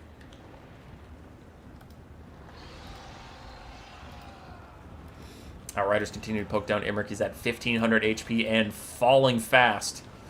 Earthblood heals up him and the Dragon Princes. Mortar Wagons are shooting at anything that comes nearby. I'm really curious of their value. I feel like they've just been hitting. Which, again, normal mortars are not hitting, like, ever. I have tried them. I've tried them on the Vampire Coast. I've tried them on the Empire. They don't hit anything, ever. More mortars firing in. A big breath attack from Imrik out onto the Outriders actually does get good damage, despite the fact they were on the move. Usually Outriders on the move, or any cavalry on the move, don't get hurt that much by a breath attack. Imrik is even going to try and land on those guys. Now the Outriders are trying to shoot at the Foot Caster. I understand why. I mean, she is very important, but it's tough. It's tough to deal damage to a foot character from that far away, as they're mostly missing. I'd rather they keep taxing Imrik's life at this point. And they do, in fact, switch on to Imrik, realizing that they're just getting no damage out onto that foot character at such a range. Imrik does get another Earthblood, but the Outriders are trying to poke him down. Bounce power is in their favor, and the Empire continues to kite it out. Mortar Wagons are firing at any remaining Spearmen that come nearby, and now they're actually just shooting at the Dragon Princes, trying to get any attrition on the units that matter. But other Dragon Princes are returning to the fight. More Reiksguard are pushed off. Spearmen coming back. At this point, it is just one Outrider and two Mortar Wagons trying to carry this game. So their Outrider has enough leadership. It should also come back. So we'll have two Outriders and two Empire Mortar Wagons trying to kite out the High Elves. But they're still kind of in this corner like they have been all game, and their leadership is so low from Boris routing off and their low HP bars that if they route one more time, there's no way the Dragon Princes let them get away. Looks like maybe a bit of mortar-friendly fire onto those Spearmen as they just died off. Dragon Princes get the final Dragon Horn out from Imrik. They are chasing down these Outriders, and they took a couple shots from the other ones, but it looks like these Outriders are mostly just relying on their higher speed. Yeah, they're not even higher speed. They're the same speed as the Dragon Princes.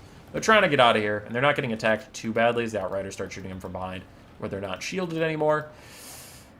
They're missing almost half their models. Their DPS really isn't there on a unit that's not known for its DPS in the best of times.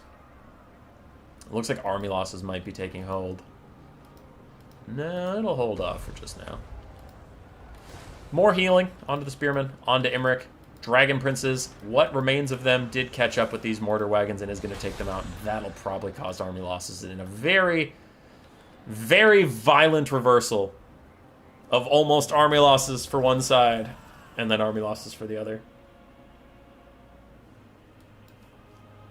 Tequila Sunset, that's funny you say that because I hear so many elf mains complain, and I justifiably in some cases, but they are complaining that like Elven cavalry is as slow as Empire cavalry, where they're like, we're elves, damn it, we should be faster. And then it's funny to hear you come here and say like Outriders should be faster than elves, and I'm just like, oh goody, oh goody. The elves can come in and yell at you, and I have to deal with that, and that's fun. So, yeah, it was good by Black Knight. Some of you might say healing is busted, and healing definitely is busted, for sure. 100% not going to argue that. Though I will say the game turned on its head when Boris got caught and surrounded by all those Dragon Princes, and then Imrik dove straight onto him without a lot of support around for the Empire. The whole battle turned on that one moment. And sometimes that's the beauty. That's the beauty and the curse of land battles, where if it happens to you, you hate that you can lose the whole game in one moment. You fucking hate it. I hate it. Happens to me all the time. I despise it. But as a viewer, or the person who won, in this case Black Knight, you're probably like, that's what this shit's about, baby. One moment, one opportunity. Anything can happen. Anything is possible. So, while I find it very entertaining to see such a comeback, I do feel for Hanniden's, where he's like, bro, I played so fucking good all game. Yeah. No, I feel for you. Like, I love Black Knight. Black Knight is a great dude. He's amazing. I will say Hanniden's played better in this specific game. And he was playing a build that's out of fashion, so he put himself a step down.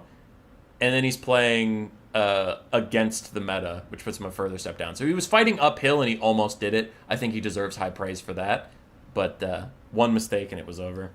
The Mortar Wagons did an awesome job. So did the Outriders. He really protected them, keep them nice and safe. Reiksguard honestly did fine, too. It was a well put together build, and very surprising, but it mostly worked, so yeah. GG's to both, though. And it's not like, I'm singing Hanniden's praises because I really liked that game. I thought it was very entertaining and just, like, cool, and I like seeing cool things executed well. But, like, it's not like Black Knight lucked his way into a win. Boris almost got sniped out earlier in the game, but the Dragon Princes surrounded him and kept running with him instead of actually stopping him.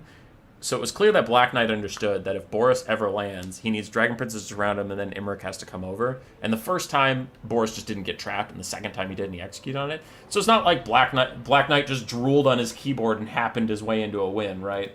Like, he played good. He punished things he needed to punish. All right, I forgot I hadn't put the Bretonnian player's name on here yet. It is Aelagast.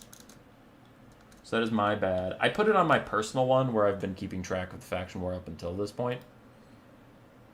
I didn't realize I didn't put it on the big blank one. Because if I used my bracket, you would all see who the top 4 is, and there would be giant spoilers, right? So we don't do that. But yes, our Bretonnian player is Aelagast. We didn't know it at the time because after the qualifiers, there was a tiebreaker that had to be settled off stream. And Aelagast did prevail there. So I gotta find that game. Bretonnia versus Tomb King.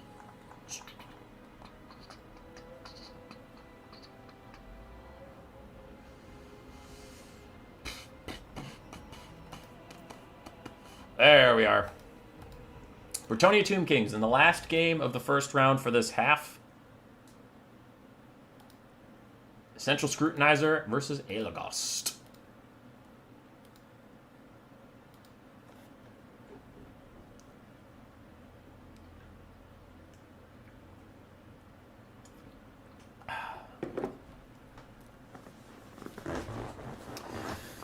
Can the Tomb Kings stop Bretonnia? Definitely one of the tournament favorites. I think the tournament favorites would be Kislev, who are a strong faction and have 2 lives, Lizardmen, who are a strong faction and have 2 lives, Grand Cathay, and Brett. So we'll see if Bretonnia and the Crazy Knights can get knocked out here by the Tomb Kings. For the Bretonnian build, we do have Battle Pilgrims and Men-at-Arms as a front line. Very stalwart front line compared to what we're used to seeing. And then 5 Peasant Mobs. Oh my... This is so many infantry for Bretonnia. What the hell? And there's no... What? There's no archers. Why do we have all this infantry? Okay, whatever. That's fine. I don't know why we have all this infantry if it's protecting nothing. 3 Knights of the Realm. 1 Knights Errant. Yeah, just 1 Knights Errant. A Hippogriff Knight. And then we have Henry Le Massif, a Paladin, and the Fey Enchantress with Regrowth and Earthblood. Plus her Mortis Engine, plus her free Comet, all that stuff. For Central Scrutinizer versus Bretonnia, we have a Skeleton Spearman and Warrior front line that's facing a lot more peasants than it's signed up for. 2 Screaming Skull Catapults, actually 3 Screaming Skull Catapults to rout off Archers, which there are none of. I'm sure he loves that. He loves that he took 3 Catapults for almost nothing. 2 Sporkle Stalkers, one of which is the Eyes of the Desert. We have a Necrotect. Why? Why do we have a butt-naked Necrotect? Okay. I don't know why he's here, but cool. Necropolis Knight and Ark in the Black with Fate of Buna and Aspect of the... What is happening? What is happening in this game? What are both of these builds? What the fuck is going on? Why doesn't Arkin have Spirit Leech? Why doesn't the Necrotect have any items? Why aren't there any archers? Why are there 85 peasants? What is happening in this game? Okay. I'm upset. I'm moving on. Catapults have done a lot of damage to the Battle Pilgrims, which are the damage dealing. Yes, the damage dealing Bretonnians here. So that is at least kind of nice. Good for them, good for them. Fey Enchantress gets involved in Mortising pretty quickly, and the Necropolis Knights, both of them, there's two. Did I say there's only one? Because there is two. Necropolis Knights were falling back, but now they're going to get a good surround on these Bretonnian heroes. And without any Knight support, the heroes will actually lose this, because the Necropolis Knights get a good surround. They get to attack like every five to every 6 times that you get one. Necropolis Knights are also just going to charge to the front line, though.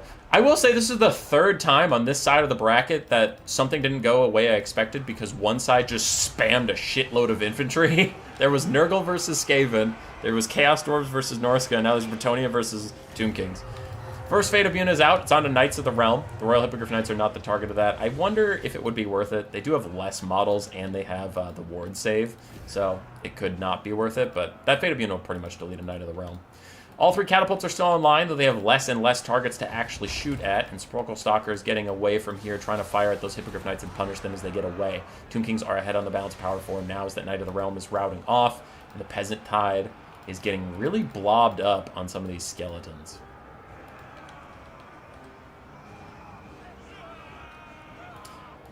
Bretonnia has their meta core, then it doesn't matter what they have, the army. Oh, what the army the opponent has? I mean, they have some healing, they have Hippogriff Knights, if that's what you mean.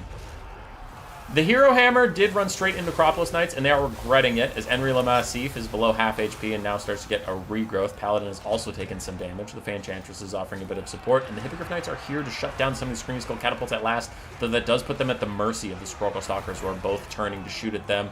With a nice free rear shot, they should do fine.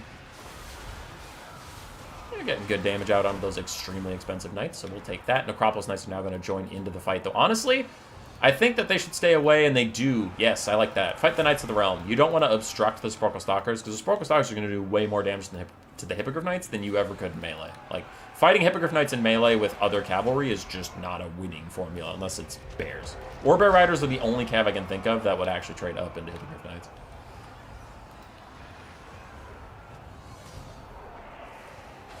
Anyway, one of the Necro Knights has taken a lot of damage. It's dealt a lot of damage, too, though. 0 kills, because it was fighting entirely the Hero Hammer. And wow, it only did 700 damage! God damn it, I hate Necro Knights! I was trying not to be too biased, but I hate them. I hate them. I'm a part of the clan NC, Night Crew, and I know one of our people, Gotrek Starbreaker, the dwarf player towards the top of the bracket, he introduced these things, and I curse him every single day that he introduced this trash fucking unit into my clan's meta. So they start thinking that it's maybe a good unit. Maybe we should take it. Maybe we should lose some more fucking games because it's garbage. Anyway, it's fine. It's fine. I'm not mad. I'm not mad at all.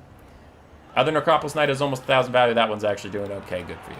Another Fate of Yuna, another dead Knight of the Realm. 2 Knights of the Realm are almost gone, so it was a 3rd one. Pretty much off the battlefield. The Tomb Kings are way up on balance power. Well, not way up, but significantly up. First regrowth of the day coming through for the Hippogriff Knights. They're at 10 out of 12 models, still very functional. And the Knights Errant are feeling the tax. The Bretonnian Peasant Corps is starting to also feel the hurt, as some of them are routing off. It looks like we might start having a concern to not have any more Bretonnia in our tournament, which would be, oh, what a shame. Oh, what a shame it would be if we didn't have more Bretonnia. Anyway, I'm not biased. I'm not. I'm a totally chill, normal guy. Fey Enchantress is trying to drain down some stuff. Sepulchral Stalkers are attempting to get a little bit of distance, but the Hippogriff Knights are not about to let them have it. They're going to continue chasing these sneaky snakes up some hills. The Tomb King's front line is outlasting the just redonkulous amount of peasants. The Tomb King still persevered, and the Ushabti summon is coming out in the final hour to try and bail out some of these Sepulchral Stalkers, get them a little bit more space and bring some more armor piercing to the table. Fey Enchantress throws out another Earthblood to try and heal up her lads, her gits. The one of her Knights of the Realm doesn't look like even with the healing it's going to be able to withstand the tide. Both Necropolis Knights are still around. They still have decent model counts, even though they don't have a lot of HP left. They're doing okay. And that could be a nasty Chalice of Potions, so it looks like Central Scrutinizer is on top of it and immediately starts running away. Balance power is creeping back towards the middle, though. Not where the Tomb Kings want it at all. Some of the Bretonnians' heal caps are showing. Enri's is showing. Hippogriff Knights, after a couple of volleys, I think one more volley from the Sporkle Stalkers and their heal cap will appear at the top because they did get a regrowth already, so I have to imagine it's right around there. One of the Necro Knights faded away, that or its flag moved so violently I couldn't see it. Okay, it moved violently. There it is. There's the Hippogriff's heal cap, as I predicted, but balance power continues to shift against the Tomb Kings, and I have to agree. As the Sporkle Stalkers are about to die to the Paladin, the Hippogriff Knights, nothing on this earth can save them at this point. Both Necropolis Knights are getting low. A lot of crumbling coming in for the Tomb Kings. Even the Ushabti that was just summoned is just about dead. And the peasants are returning to serve the Lady of the Lake once more.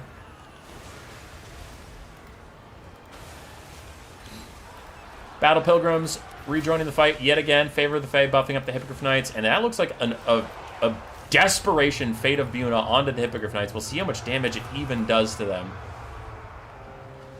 It's some, but not a ton. I kind of wish Arkan had Spirit Leech at this moment. It did okay. It did okay. It ended up doing about 1,000, maybe 800 to 1,000, maybe a little bit more damage. So yeah, I didn't hate that cast. I wish he had Spirit Leech. I think that'd be a little more cost-effective. Necrotect is still in here fighting, but the Tomb Kings just lost all of their chaff. That's an Arkan summon. Everything else for the Tomb Kings is gone, so now it's just the Necropolis Knights and the characters. And the Necrotect and Arkan are not up to the task of fighting Enri and the Paladin, especially with the Fey Enchantress offering them healing in the favor of the Fey every so often. Hippogriff Knights are still alive, and those Sepulchral Stalkers try and take out some other Knights. They hit some of their own Necropolis Knights on the way, and that is a GG, end of the Tomb Kings, and Bretonnia perseveres.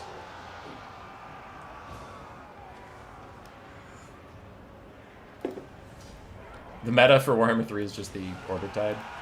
Currently, yeah, largely.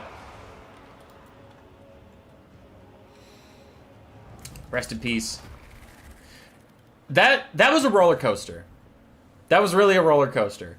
Where it was like, oh, the Bretonnia build wasn't what I expected at all. Hey, the Tomb Kings build isn't what I expected at all. Oh, the Tomb Kings build wasn't expecting the Bretonnia build at all. But the Bretonnia build wasn't expecting the Tomb Kings build. Okay. Well, nobody knows what's going on at all. Hey, Hippogriffs with healing carried the whole game. That's fine. that tracks. Who cares what the builds are, how strange they are? Hippogriff Knights with healing could just carry. It's fine. It's fine. Necropolis Knights, neither of them paid for themselves. Unless they're 1,400, then that one technically did. Even though Scroot got them all the best engagements they could ever hope for. I hate them. Sporkle Stalkers did okay. Catapults did okay. And Skeleton Tide did okay. Okay. It's fine. That's fine. For Elagast and Bretonnia, Fae, Enri, Paladin all did okay. Hippogriff Knights did fantastically. Knights Errant and the Knights of the Realm both got shut down. Scroot's Fate of Bunas took 2 of the Knights of the Realm out of this fight entirely. Battle Pilgrims did okay. They churned through a lot of skeletons that you just eventually had to do. Men-at-Arms and Peasants were around. Yeah. It's GG. Brett advances! Huzzah! Cheer! Cheer for your new king! Round 2, let's go twice as fast as round 1 because there's half as many games. We have 4 games, then 2 games, then we'll know our top 2 on this side. The other stream, the left side stream, will be on Friday. The finals, top 4 will be live this Sunday. So if you're looking forward to more Faction War content, this is the week for you. And if you don't want Faction War content, then dude, who hurt you? Why can't you just be happy? Whatever. I'm not mad. It's fine. Let's go back up to the top. Dr. Nerd and Gotrek Starbreaker.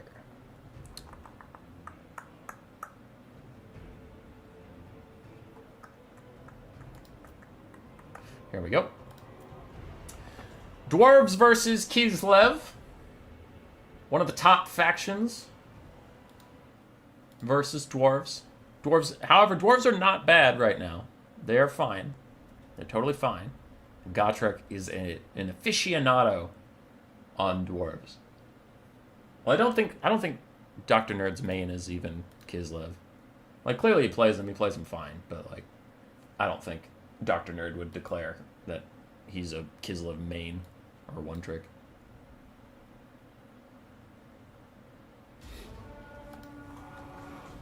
Alright, I brought you guys with me, right? Yes, I did. The Dwarves brought 2 gyrocopters, brimstone guns. They'd bring a cannon, triple Iron Drake, a Flame Cannon, then some Dragonback Slayers, Dwarf Warriors, and Miners. Hans Virhilsen, the Ghost Hero, which we haven't seen up until this point, so it hasn't been a thing, and then Thork Ironbrow. Now, immediately, some of you that are not super involved in our Discord are going to be like, wait, isn't he a campaign exclusive? Yes and no. There's a technicality where you can take him even with unit caps on, and the rules people, myself included, just don't want to fucking deal with it because we don't see him a ton. If it was the Hans Valhirsen meta, we would be much more aggressive about deciding whether or not it's fine. But we don't really want to weigh into that conversation of what is and isn't fine from campaign exclusives, because the Tomb Kings have a Shadowcaster hero that is for some reason campaign exclusive, and we don't allow them in competitive play. Do I think a Shadows caster would break the Tomb Kings? No, I don't even think it would be meta. I think it would be fine. But why don't we deal with it? Is because we don't want to open that Pandora's box of what campaign units are and aren't allowed and making things complicated. So if you see him and you think that something's wrong, no, he is allowed in our tournaments just because you can take him with the unit caps on and we don't care that much. Okay? Just dealing with that before people get all mad. On the other side, we have Mother Ostankia. Some things in the woods for their armor-piercing anti-infantry. A front line of Kossars with bows, triple Akshina ambushers, and then 4 Streltsy. It is pure Kislev ranged and some mobility versus the dwarves. Now, I do think that this is a bit of a mistake. The things in the woods running up to be further into range and make the artillery not work as hard to hit them to achieve no goal is just a mistake. Like, if they're not going to charge straight into melee, which I don't think they should do, but if they're not going to charge straight into melee, then they should not be up here, because they're just getting shot for free. Archers are firing into the dwarven box. The cannon is already under severe duress. 2 more volleys and that thing's going to die, and the Iron Drakes are also not feeling too good.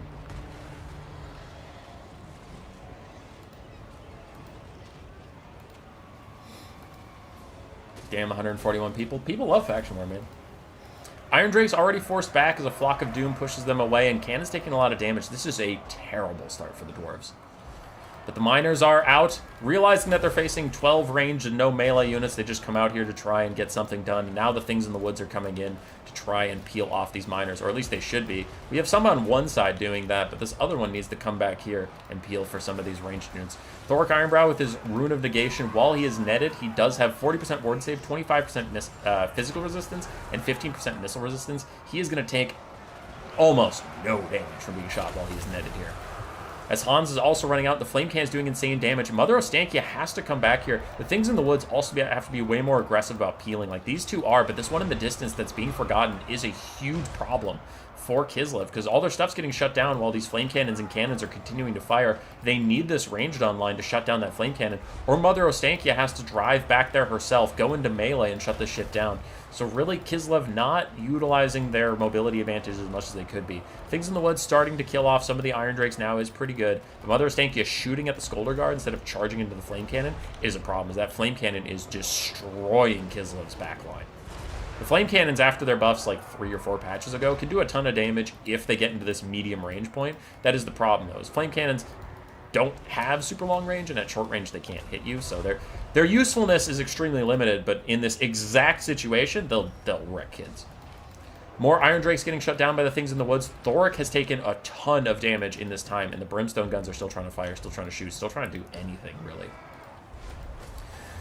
Dragonback Slayers and other Dwarf Warriors are disrupting Streltsy. Streltsy in melee combat do have armor piercing and solid stats, so hopefully they have gotten attack orders to attack those Dwarf Warriors back, but the Miners are pushing away some of these Kossars and Akshina ambushers. The Skolder Guard are still technically alive for now. The Flame Cannon is firing away, living its best life. The balance of power is about dead even. Mother Ostankia, don't know what she's up to. Looks like she's just shooting some random stuff at some random people. She's getting decent damage and casting Flock of Dooms and stuff, but she does need to be using the Chariot part of her Chariot Lord a little more aggressively. Flame Cannon's killing off the Streltsy. Kislev pulls a little bit ahead in the balance of power, as Hans is doing his best to disrupt the back line, but the Dwarves have suffered a lot of attrition. Somehow this cannon is still online. What are we shooting at here, lads? Kossars are shooting at Skolder Guard. Okay. We need to kill off the cannons, though, and the Flame Cannons. Please kill off the Flame Cannons. Gyrocopters trying to kill the last of the things in the woods.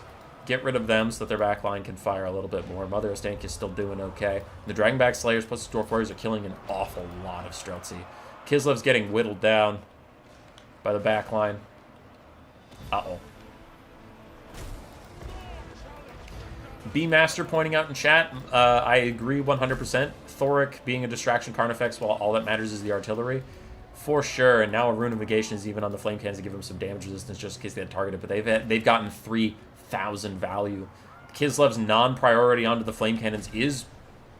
I mean, if the Dwarves can win, it's off the back of this fucking Flame Cannon, as it goes above 3,000 value, still firing. And now Kislev just doesn't have the manpower to really get up near it. Like, the only archers that could are running away way over there. These things in the woods honestly got a suicide for the Flame Cannon at this point. But I guess it only has 4 ammunition, so maybe you can just leave it alone. Gyrocopters continue to tax Mother Ostankia, despite her missile resistance and her ward save. They do really solid armor-piercing anti-large damage, so they'll still get rid of her. The cannon's still firing. The cannons are still alive too? Oh no. Oh no. Dwarves are ahead on the balance of powers. The cannon and the gyrocopters are going to keep killing Mother Ostankia. The flame cannons need to probably turn and use the last of their ammunition on this healthy Yakshina Ambusher, because they do less damage the less models you have. But oh god! An overcasted Flock of Doom somewhere. Double overcast because it was too close to Thoric, and she dies. Mother Ostankia is down. Oh no. As disaster strikes for Kislev, and the dwarves will win it off the back of the world's bravest flame cannon. 3,300 value for that. 1,500 value for the cannon. Dragonback Slayers got 1,200. Iron Drakes got mostly destroyed. Dwarf Warriors and Miners had to sacrifice themselves for the great cause. Some got some decent value. Gyrocopters did fine. Hans didn't get a lot of value. He was just distracting and annoying. And Thoric didn't get a lot of value. He was just distracting and annoying. For Dr. Nerd, 2,300 value on Mother Ostankia. Kossars got shut down. Streltsy and Akshina Ambushers, mixed value throughout.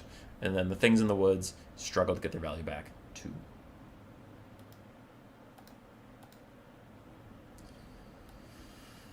Damn, son. Okay. Where was that? Oh, yeah, he words his things weird, so it's that one. Alright. Let's go over to this thing. The dwarves advance, knocking Kislev down. And now we have another game between Norska, a faction I literally always run into in the faction war, no matter what. I always run into Norska. Feels great. And Skaven.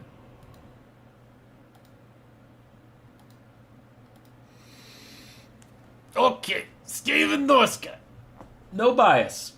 No bias on any casting. Can't just talk about the Skaven. Don't just talk about the Skaven. Also talk about Norska. Also talk about them. Traditionally a bad matchup for Skaven. Norska's just good. They don't really rely on armor, so they're not paying for armor. That Skaven are really good at shredding, and they have a bunch of monstrous things with healing that Skaven really hate dealing with. For Nurgle's PA and Nafka, do have the Beast of Tashnar, and then 3 Norscan Ice Wolves.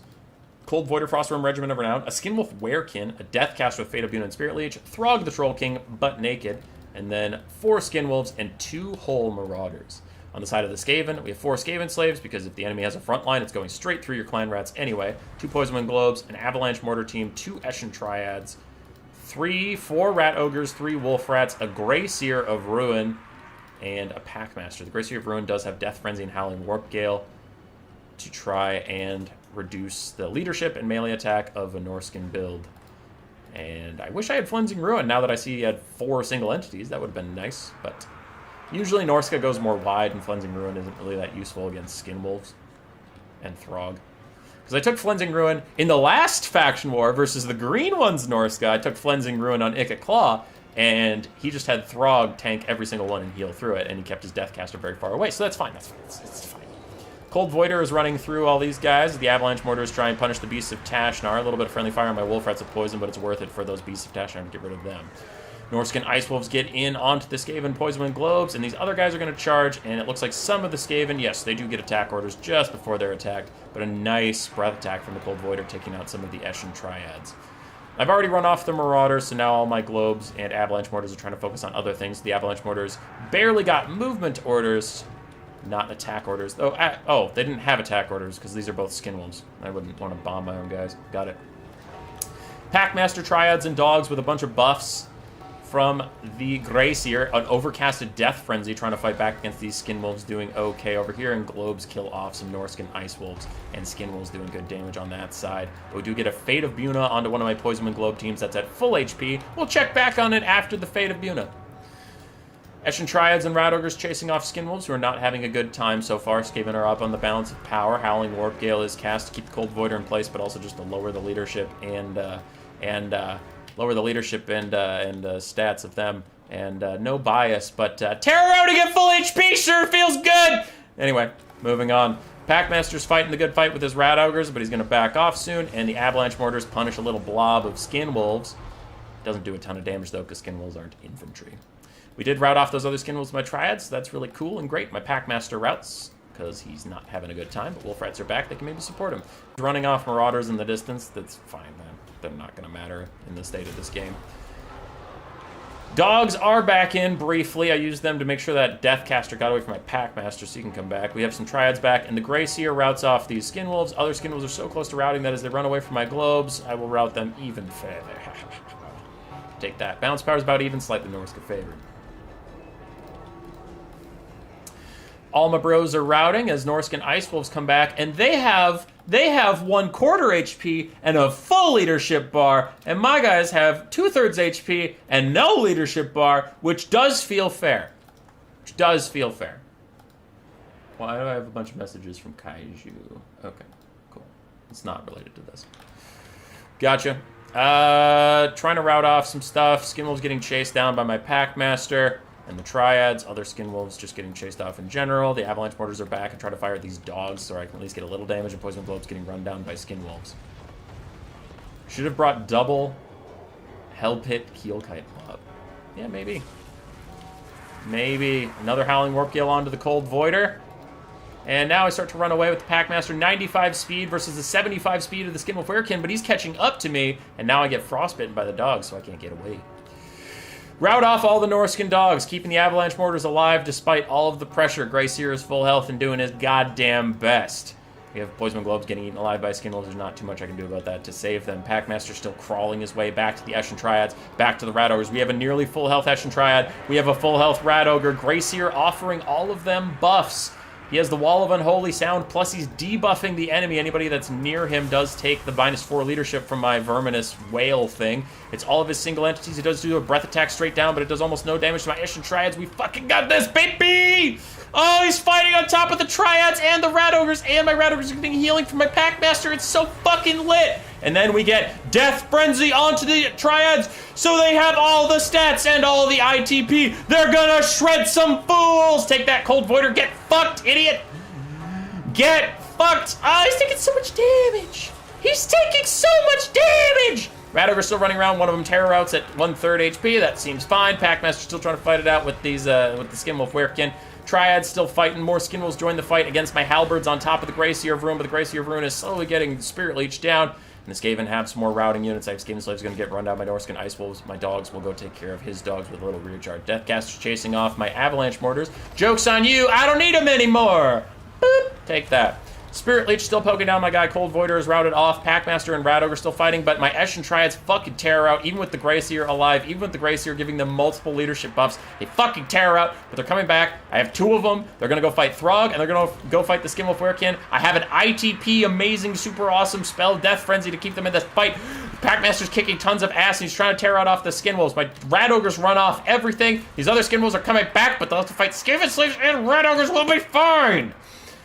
Triads fighting all of these large monsters, Weeping Blades, knocking out any armor they potentially have as my Packmaster continues to fight against them. The Gracier's coming back to offer them whatever he can, Death Frenzy, leadership buffs, everything to just fight Throg. We've almost taken out the Skin Wolf Werekin. The Deathcaster is back. The Cold Voider is back using another breath attack onto my fucking Rat Ogres, but we tear out the Skin Wolf Werekin. Yes! Run, you stupid wolf bitch, run! Damn it, now my Packmaster's routing. Damn it!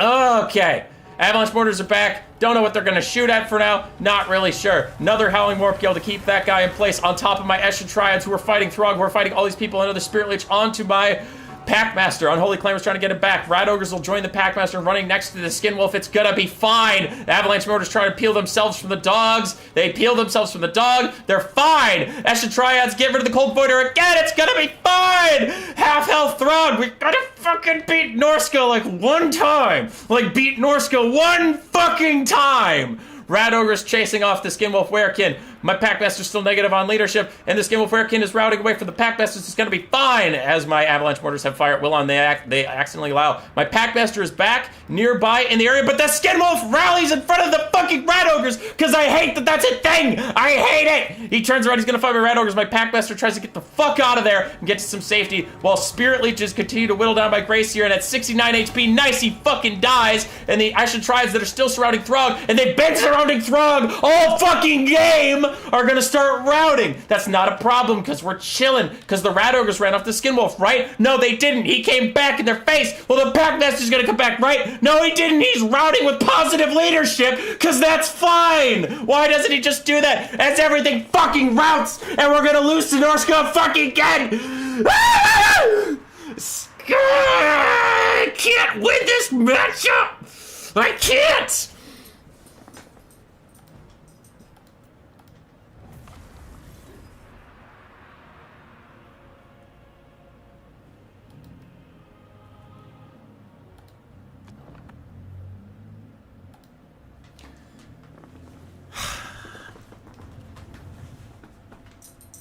I take comfort in the little things. That at least large single entities and large monstrous infantry weren't fighting the entire game on top of halberds and enemy monstrous infantry with healing support and leadership support and melee support while they were getting leadership debuffed. I do like that. I like that. Wait, they were fighting on top of halberds the whole fucking game? Well, at least they're bad halberds that didn't get their value back, so I just took a bad unit, right? 1,200 value, 2,300 value on my halberds? Oh, so the halberds did really well and still lost anyway? Well, at least Norska's a high leadership faction, so at least it was a low leadership faction versus a high leadership faction, and their high leadership prevailed, right? Oh, Norska's also a low leadership faction, yet their units don't fucking rout every 3 seconds, and mine rout every 3 fucking seconds? Feels good!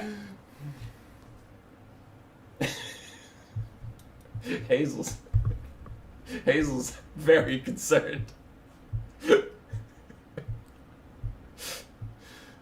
It sure didn't feel like I was fighting an enemy low leadership faction. It felt like I was fighting fucking dwarves, and I was playing the Skaven. I was playing the Skaven, but I was not fighting dwarves. I was fighting Norska, and Norska didn't seem to learn how to rout anytime soon. I love that the hero Skinwolf comes back at half HP in front of Rat Ogres, which sure, I don't care. Sure, he had way more bounce power than Rat Ogres, but he was being chased. Hear me out. He was being chased by Rat Ogres. There were Rat Ogres behind him, so he had the flanks not secure debuff. There's big scary monsters behind me debuff, and he came back. But my Packmaster, in the middle of fucking nowhere, next to his friendly wolf rats, which were not routing, he routed on his own. So the Skinwolf at 2/3 HP gets to come back in front of my Rat Ogres while being charged. But my Packmaster at 2/3 HP runs off the fucking map because reasons. Oh, I hate Skaven. I hate them.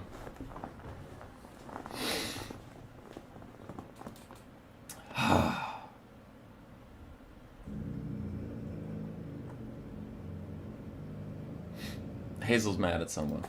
Alright, Gracier, he was just a support lord, he did okay. Hazel, hey. Hazel, come here. Hey! 1 second. You leave it alone. Sorry, I had to be louder so she knew I was upset. And stop barking. Hey, come here. Sit. Leave it. That's kind of leaving it. Anyway, Packmaster did okay.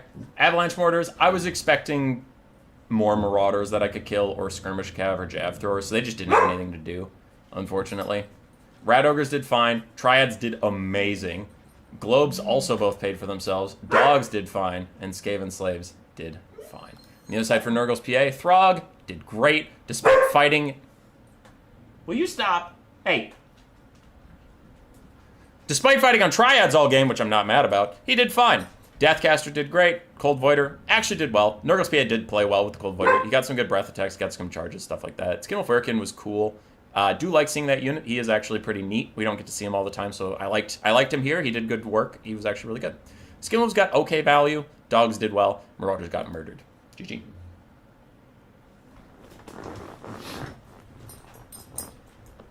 Gotta start kiting. Yeah. I was half expecting the Triads. No, dude, the Triads did amazing. Nurgle's PA and I were talking about it after the game. And, like, for anybody who actually cares, sure, I was mad about it, but I wasn't that mad about it. I was playing it up a bit for entertainment value, because some people like that stuff and whatever. But, yeah, like, I was mad about it. Those were true feelings. It wasn't that intense. It's just, welcome to showbiz. But, yeah, no, it is a cursed matchup for Skaven in a lot of ways. Nurgle's PA played it well. And he won. Shit happens. Am I frustrated? Yes. But I'm frustrated more at the general state of Skaven, not like, oh, I should have won that game. I deserve the win. It's like, no, I shouldn't have won that game, but that's more of my thoughts on Skaven right now than my thoughts on how me or Nurgle's PA played. It's just like, I'm frustrated with my favorite faction being so easily exploitable by just kill their lord and then nothing else matters. But yeah, Nurgle's breath attacks were really good.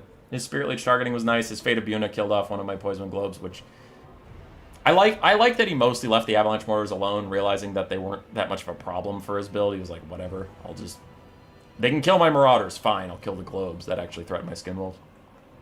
So he did good. I'm looking for Butcherbird versus Rocket. Okay. Loading up. Moving on. Moving right along here. Wood Elves piloted by Butcherbird versus the Lizardmen piloted by Rocket. And once again, no healing. There's no Rev Crystal. There's no Slann even. As we get a Tenowin game.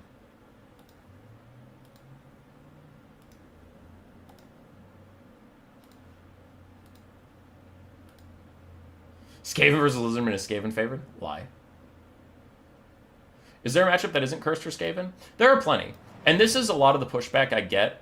I don't want to distract this whole Faction War screen to talk about Skaven, so I'll do this very, very shortly, Meme Daddy. There are several matchups that are even favored for Skaven, and there are several matchups that are even for Skaven. My bemoaning about Skaven being bad is because there's a lot of unplayable matchups for Skaven, or matchups that are just so terrible that they can't be a meta faction when they have this many weaknesses. And Skaven are just very up and down right now, like Dwarves, where there are matchups that you have no business playing, and there's matchups that are a free, easy win. And I really don't like that out of my favorite faction. I like playing factions that there's disfavored and there's favored, but there's never unwinnable. And Skaven are currently at a point where they either slam the shit out of you or lose horribly. And I hate that. So that's what I'm constantly complaining about and that kind of thing. But yeah, they do have good matchups, like versus Dwarves, versus Chaos Dwarves. They're great. Versus Cathay. With Croman, it's a bit tougher, but, like, it's okay. Like, there's plenty. There's plenty. You know, it's just when you get into one of the bad matchups, it feels really bad. Okay. So for Rocket versus Butcherbird, let's start with the Wood Elves of Butcherbird. Oh, it's my favorite Wood Elf build. If you're Bwags, I've talked to you a ton about Glade Guard. I love Glade Guard. They're amazing. They're amazing. 6 Glade Guard, some with Starfire Shaft, some regular, and some with Hagbane Tips, so a real mix. Eternal Guard all over the place, Dryads, and then Glade Riders with Spears, and a Wild Rider with Shields. We have Drycha with Pit of Shades, Melkos Mystifying Miasma, and Enfeebling Foe. Inside of Rocket and the Lizardmen, 4 Skink Skirmishers, 5 Skink Skirmishers across the front line, 5 Skink Cohorts with their Javelins, the Umbral Tide Salamander Hunting Pack Regiment of Renown, and then an Unholy Tide of Velociraptors, as we have 2 Cold One Riders on each flank, 2 Feral Cold Ones on each flank, and Tenowin on his own. I believe he's on a Horned One mount. But he does have Flock of Doom and Curse of Honor here, plus Stand Your Ground. So he offers a debuff and then a buff to really try and win those cab fights.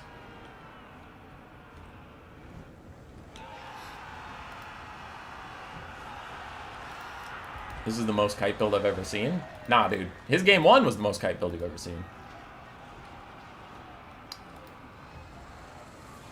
The Glade Eternal Guard army? Yeah. Anyway, sorry, we gotta focus up. Focus up, guys. Cold One Riders, fighting against these guys, but with their buffs and the enemy debuffs, and these are just Glade Riders, they should be able to win it. Even with Dryad support, the Lizardmen should be able to win this fight. Wild Riders dealing with some Feral Cold Ones on the backline too.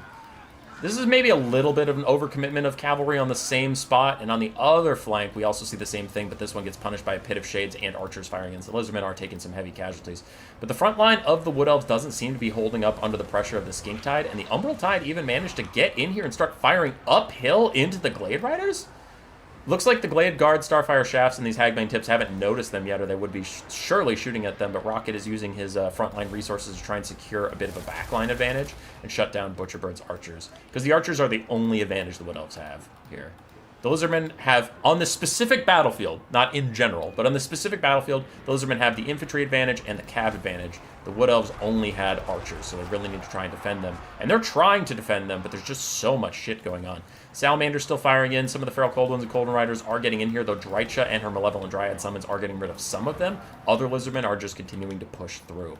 Wild Riders on the high ground are holding back these Cold Ones for a bit, but Tehenowin and his others break through for now. They should ignore the Wild Riders and go shut down the rest of the archers for the Wood Elves. Salamander Hunting Pack still firing in. The little jab skink skirmishers, I should say, chucking in on these Eternal Guard. And Dryad's holding the flanks down pretty well, rampaging those Feral Cold Ones into them. They're loving that, but the damage is already done for the most part. The Wood Elves only have 3 archers with decent health bars left, and one of them is so spread out they're not really getting any shots off. This could be a bit of a coming back moment, though, as a lot of the Lizardmen funds are up on this high ground, really distracted by the Wild Riders and definitely overcommitting to this flank engagement. So they're taking a lot of free damage, and now some of their Feral Cold Ones are rampaging, so they can't stop taking that damage even if they wanted to. But Tehenowin and his Colden Riders are coming down to maybe deal with this. But if the Glade Guard are allowed to shoot, man, they can do a lot of DPS. You can't sleep on them. Salamander Hunting Pack, kiting around. So far, really good stuff from Rocket to keep them safe. I personally can't. It's one of the coolest units in the game, but every time I take it, it just sucks and dies because I let it get caught out for even a second. So whether you want to say the Wood Elves just didn't target it, or whether you want to say the Lizardmen protected it well, either has some grain of truth to it, but the main point is the Umbral Tide is still up and doing a lot of work. Lizardmen are continuing to push in, and now those Glade Guard are shut down across the board. There's really no DPS left for the Wood Elves. Yeah, looking around the battlefield, there isn't a lot of DPS left for them. There's a metric shit ton of skinks that the Lizardmen can hide behind and cast Flocks of Doom. They still have the Salamander Hunting Pack that can kite at its leisure at this point. Now that the Wood Elf Cav has been knocked mostly out and their range has been knocked mostly out. Oh, rare mistake! Caster Curse, just as I sang their praises. The Umbral Tide end up in melee with Dryads and Glade Riders with Spears. That could be a lot of punishment damage, but I think the Wood Elves are just too far behind that even that mistake's not really going to matter. Tehenowin's taking a quick fight with Drycha, and Drycha should win it if it's prolonged and Tehenowin just sits here. But with all the support he has nearby and the fact that he's on a mount and could just walk away at any moment, I do think Drycha will eventually lose it to Cycle Charging, and the rest of the Wood Elf build is getting torn apart.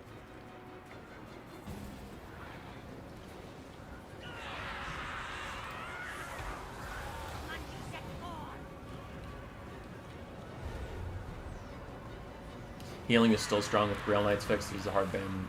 Oh, yeah. No, healing needs more nerfs, and I really hope they do. I am not usually an optimist, but one thing I am optimistic about is that CA knows healing is a problem, because, like, look what they did to the vampire counts.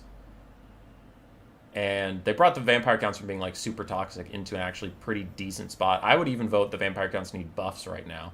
I wouldn't buff their healing, because that's really a boring way of playing the game, but I think they need some buffs to their damage. But Vampire Count's healing went from being absurd to being actually pretty balanced. Is it still strong? Yeah, Vampire Counts can heal a lot, but they don't heal cap like all their zombies every game anymore. And they can only really heal cap like a couple Blood Knights and some Vargeist and stuff, but that's their whole faction identity. Scrolling through the values, in an Archer game it's going to be weird with the values because you sometimes get a ton of value from killing Archers, sometimes you don't. But those are men mostly just pushed up. Their Jab Skinks did great. As we've been kind of talking about all stream, these 400 gold skinks of both types are just so cost-effective and amazing that they really carry the Lizardman roster. So, yeah, good stuff from Rocket. I like the creative build, even when you're playing a super strong faction in a very competitive setting of the faction war. I like taking out little tech picks like this Tehenowin that Koops is saying in chat that he clearly practiced. It's cool, it's neat. I'm not saying he's trolling, I can see what he's trying to go with for it, but most people would just slam in a Life Slan, maybe the Shredder of Lustria, probably not versus what else, but you get my point where it's like, just plug and play the meta build. You're playing the strongest faction, just do that. I like when people actually still stop and think about their matchups and still think about how to maybe try and surprise their opponent, maybe try and optimize the matchup a bit, even if you don't have to. So it was a cool build. I liked it. Let's get down to Black Knight and Elagast. High Elves versus Bretonnia.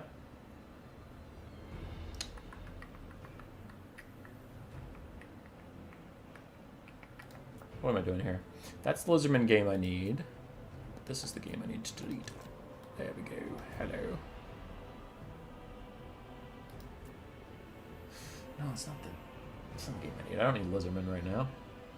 I just hovered over Mayday Venumais on the left-hand side. Where are you, High Elves, Brett? There you are. Hello.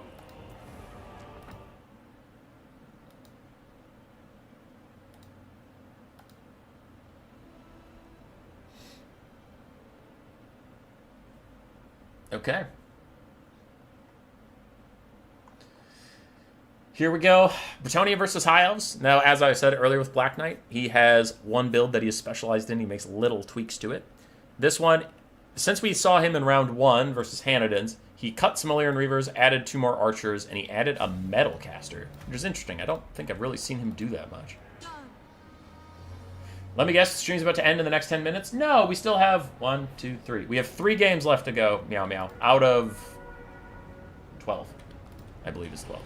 That was just off the cuff, super quick guess, but you're in the last quarter of it.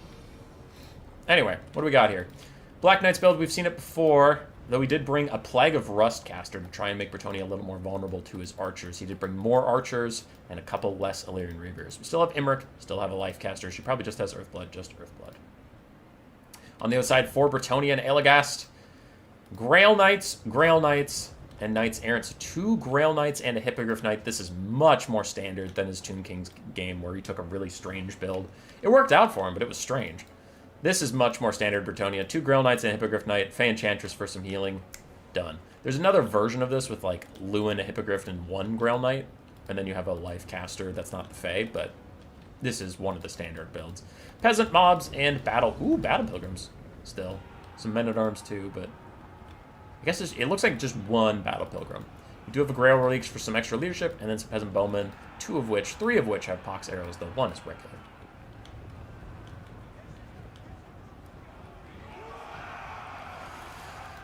Black Knight got a little free charge off onto some Men-at-Arms for a bit, then he gets back up into the sky. The High Elf Archers way outclass the Bretonnian ones. They also cost more, to be fair, but High Elf Archers will beat up those Peasant Bowmen. One's already routing, but here comes the real show. How much can the Grail Knights do, and how much can Bretonnia do against them? Imric can do good work against Grail Knights with his own really good stats, but also Lord of Dragons lowering their stats. Plague of Rust, Overcast, but no Archer follow-up on it. That's going to cost Black Knight as they get out of range, so that is unfortunately a wasted spell and wasted Winds of Magic. Now for the Bretonnian Archers, 3 of them are already routing. 1 remains. Some Battle Pilgrims did get through the sparse front line of the High Elves, though, and is attacking some Archers. Other Archers walking up. It looks like they're trying to attack somebody out of range, so a little bit of disorganization in these High Elf front lines. And Royal Hippogriff Knights not having a good... they're having a good day. Imric's not having a good time fighting them, though he does pop Lord of Dragons to lower their stats significantly. Maybe he can trade back more effectively now. Dragon Prince is trying to come back and peel for the Archers, get these Knights Errant out of here. We'll see how much it even helps. Earthblood is out for the High Elves. We still have some Archers shooting at basic Peasants. We have Illyrian Reavers in the backline taking care of that last Peasant Bowman. I guess they wouldn't be that helpful versus Knights Errant. They have good stats, but not good armor piercing, so it's fine. Regrowth is out for Royal Hippogriff Knights, so Imric's going to lead them on a bit of a chase. He wants nothing to do with this, and Dragon Princes are losing horrendously to Grail Knights. They always will. Grail Knights are just superior cav combatants in almost every way. This is bold. Imric lands in the Grail Knights to bail out his Dragon Princes, but now the Hippogriff Knights are behind him, and he is fully surrounded by Knights who just want to beat his ass. And then they get Earthblooded and Favor of the Fae, and his Earthblood caster is trying to come over here, trying to do something, an Overcasted Plague of Rust, but there's no punishment yet again. The Archers are not in position to deal with this Plague of Rust Overcast, so there's no follow-up. The Dragon Princes are coming now, and they can get good damage on the Grail Knights now that they have that Plague of Rust, but Imric has taken so much damage. He is getting an Overcasted Earthblood right now, but the backline is still under duress as these Knights Errant are forced...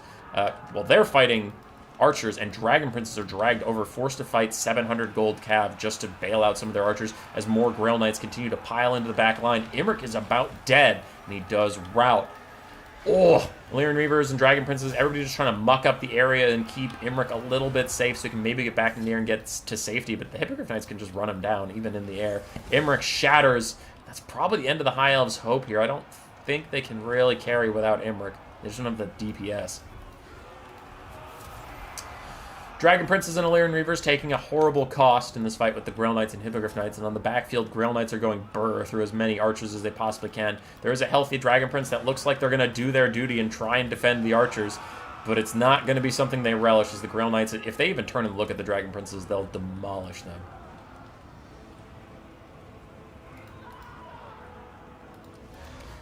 Plague of Rust Overcast to give the Dragon Princes a bit more of a fighting chance, and they could actually do okay there. Because the armor is what gets the Grail Knights through this fight, and their armor piercing beats up the Dragon Princes. But if the Grail Knights aren't armored, then the Dragon Princes don't need armor piercing. And now the archers are poking away at the Grail Knights with only 60 armor and their shields facing the wrong ways. That is a bit more of what we wanted to see, but it is too little, and it is too late, unfortunately. I have a ping. Why? Okay, it's not about this. It's Elfober. Deserved buff, Brett. Overcasted regrowth looks like it was, nope, regular regrowth hitting those Grail Knights, but more and more archers are getting peeled off, and there's a full health Dragon Prince that's starting to chase down, but it is about to fight the Fey Enchantress, Grail Knights, Hippogriff Knights, and another Grail Knight that's way over there, so never mind, they won't fight those guys soon. But I think, as chat is saying, I think you can all read the writing on the wall. The High Elves just have no DPS left in this fight. It is over.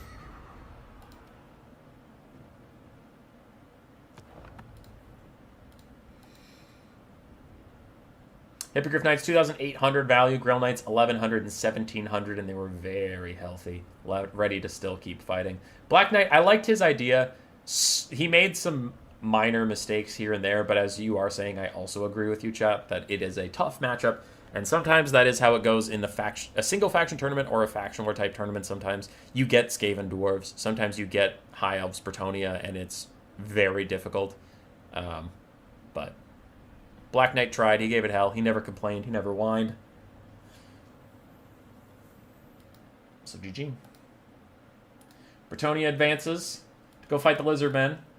I love Rocket, but I hate Lizardmen, so I will say the bottom is a win-win for me. One of those factions is getting knocked out. You can't both make it. At some point, one of you is getting knocked out. All right.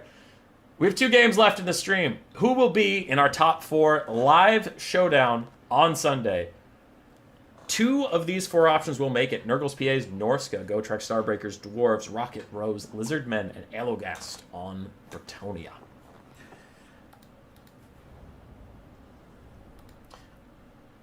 For all of my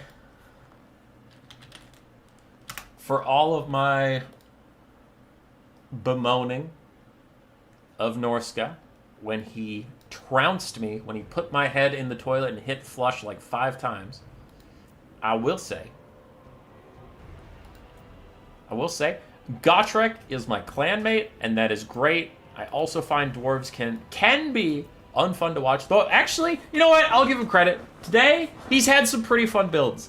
For dwarves, certain people just hate dwarves. That's fine. But, like, he's had some fun builds here. He had the triple Runesmith versus Beastmen, which you can't say that you've seen a ton. You can't say you've seen that a ton. And his box wasn't that degenerate, like 5 Coralers, Miners, and shit. And then versus Dr. Nerd, he had a Flame Cannon and the Ghost Hero plus a cannon. I don't know, like, he's not playing as degenerate as he could. But still, Norska's a little more exciting. So, we'll see if they can get into top 4. Despite the fact that he beat me up, I'll root for Nurgle's PA. I'll back him up. So I got a game here against Gotrek. I won't be sad if Gotrek wins. I'm just adding a bit of flair. It's fine. It's fine. He's my clanmate. It's okay. This is also kind of a win-win for me. Either I get to keep casting Norska, which is an exciting and fun faction that the fans like, or my clanmate wins. So, yeah.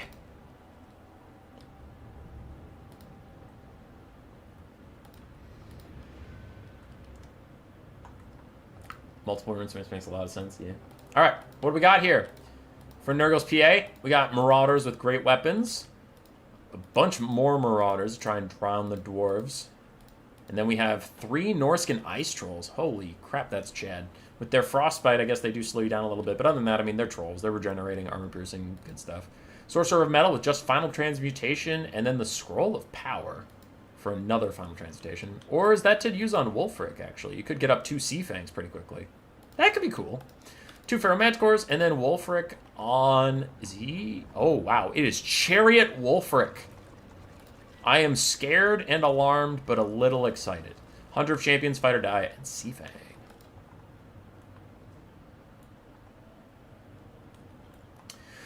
You're surprised to see only one Grand Cathay player. Grand Cathay isn't super popular. So in the qualifiers, when only one is forced to qualify, and then there are 8 that I just used to fill out the bracket, they just weren't one of the 8 that people wanted to play. But yeah, everybody's guaranteed 1 slot in the faction war, and then to make a bracket of 32, there's 8 duplicates, and Grand Cathay just wasn't one of them. Grand Cathay is very, very strong for sure. Anyway, for the dwarves, we have a Longbeards, Dwarf Warriors, minus the blasting charges, 5 Rangers, none of which are Bugman's Rangers. And then we do have Thoric Ironbrow on his anvil. Yes, he is. Then we do have Hans Verhessen for that unbreakable, terror-causing little Dowie centerpiece with his magic damage, his own frostbite, and a ton of physical resistance. More miners in the back line, and that's about it. Ooh, and a flame cannon! We'll have a flame cannon. No Plague of Rust against the dwarves. Plague of Rust is very good versus the dwarves, don't get me wrong, but I can kind of see it. When you just have a Norscan Shaman Sorcerer, he has no Winds of Magic buffs of any kind. He can't get more power reserves, he can't recharge them any faster. You don't tend to get a ton of spells off as Norscan in a game. So if you just take Final Transmutation, you're probably getting 1 fully casted, overcasted Final Transmutation, maybe a second one in a game, maybe. So I could see not taking Plague of Rust and Final Trans. And he probably went Final Trans because Gotrek is a bit famous for his original Hero Hammer, the Gotrek Felix and Thoric, or Thoric Double Thane, or Thoric Double Runesmith, as we saw earlier, or Thoric Hans and something else, like Thoric Hans and Felix. So when you're fighting the, like, innovator of the Hero Hammer, you're going to want Final Transmutation, you're going to want Traderkin, you're going to want some of these single-entity punishing spells. So I could see it against the specific player that Nurgle's PA was against.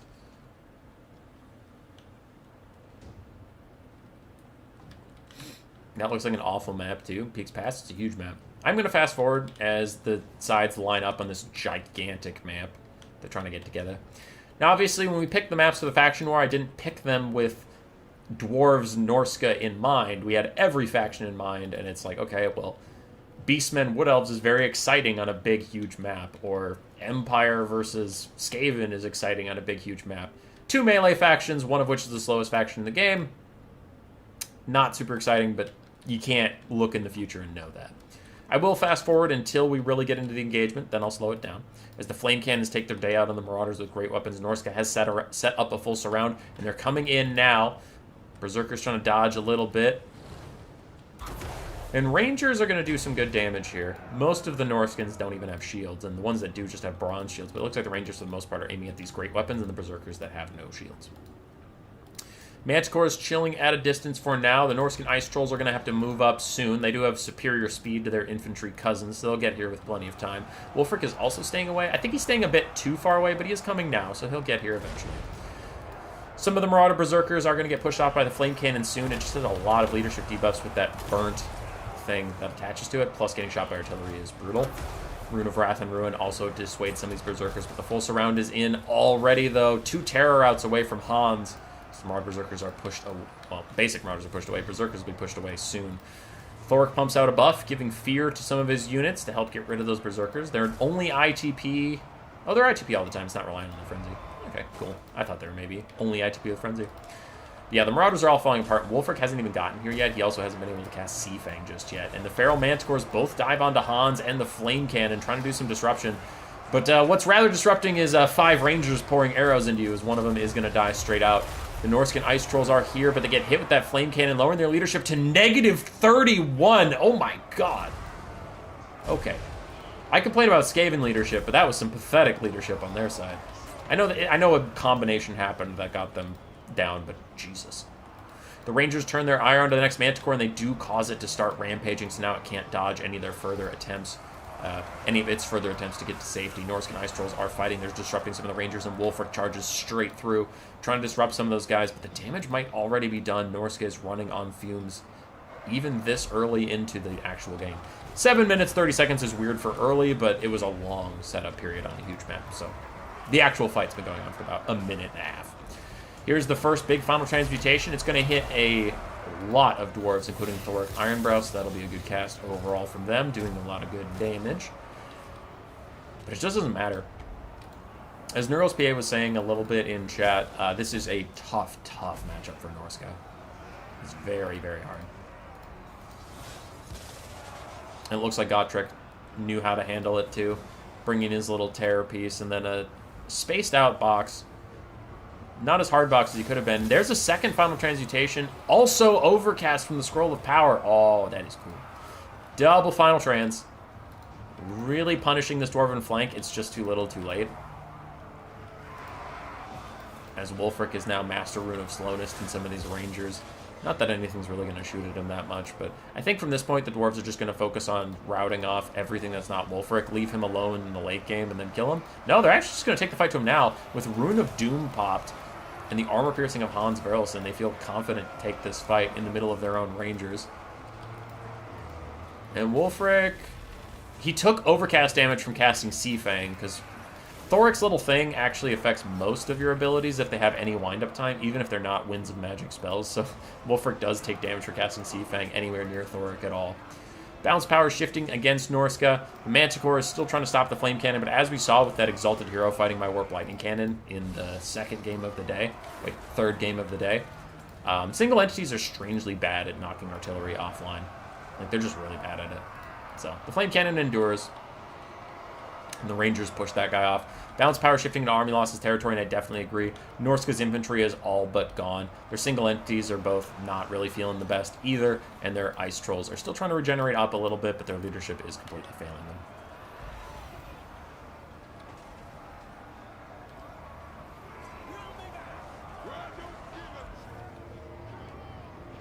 That is army losses. GG to Nurgles PA. You tried, but you ran headfirst into a cursed matchup, and sometimes it's just how shit goes. You did Norsca proud. You did Norsca proud. Flame Cannon, Hans, and Thoric all got good value. Rangers did fine. Blasting Charges did okay. And that is that for Nurgles PA. Wulfric on his chariot didn't do too much. Final Transcaster got some good value. Marauder, Great Weapons did okay. The rest really struggled. GG. GG. So that is our first of the top four. Gotrek Starbreaker and his... Whoops, grabbed the title. Don't want to do that. Gotrek Starbreaker and his dwarves make it to the top four. Defeating Kislev, Norsca, and Slaanesh. Kislev is an impressive win. Oh, wait, they beat Beastman. Oh, that's two impressive wins, actually, really. Razel and Beastman is no slouch, not at all. And then Kislev and Dr. Nerd is also a pretty tough obstacle to overcome. So the dwarves really went through it to get here. And I think this is our first dwarves in the top four. I'm sure Gotrek is going to message me if he made it in the past and I forgot. But I think this is our first dwarves in the top four. Maybe second I've ever seen. Maybe. One game left in the stream. Who is our other top four? Is it Lizardman or is it Bretonnia? Everyone's so excited. So excited to see Lizardman versus Bretonnia. But if you need a little bit of incentive, I will say one of them gets knocked out. So, come on. That's what I got, okay? We're doing our best. Oh, boy. Where the hell is it?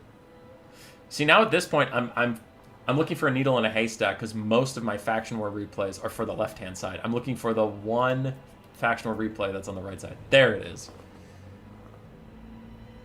Rocket. I was trying to give him hope.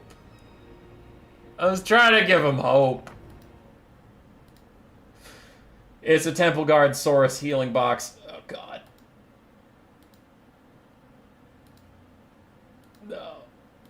No.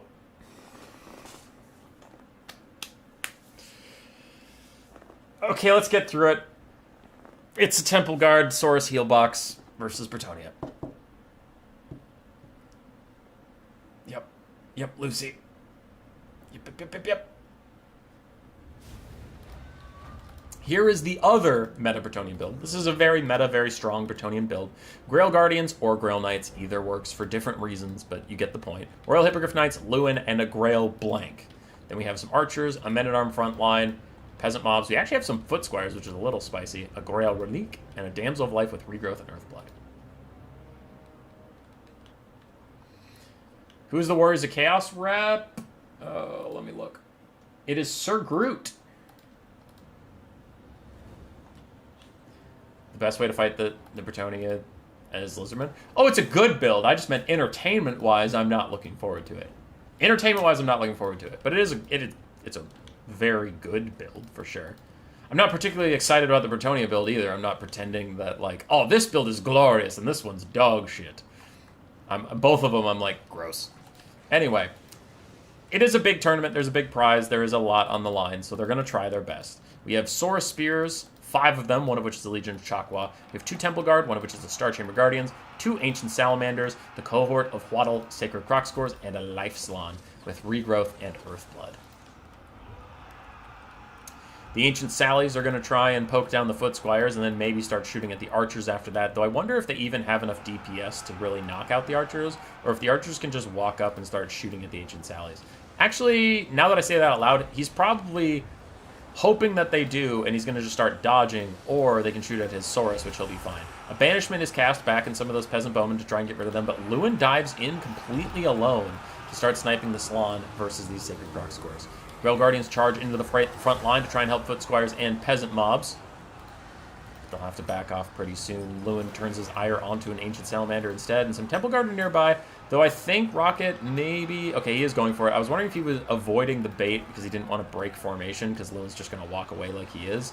And the other Royal Hippogriff Knight is diving in on the Ancient Salamander. They get into a weird clump, and Blood Statue of the Spite plus a Saurus surround with more Temple Guard coming in too. This could be a lot of damage out onto those guys.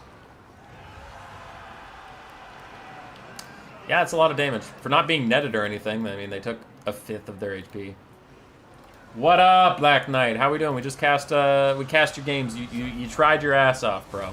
But Bretonnia was too much to overcome.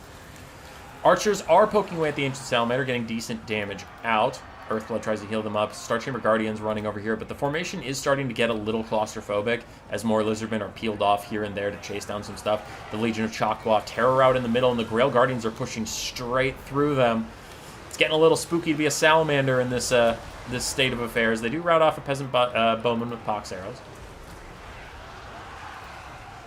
And these Archers are continuing to fire into all of the swords. Just all of them.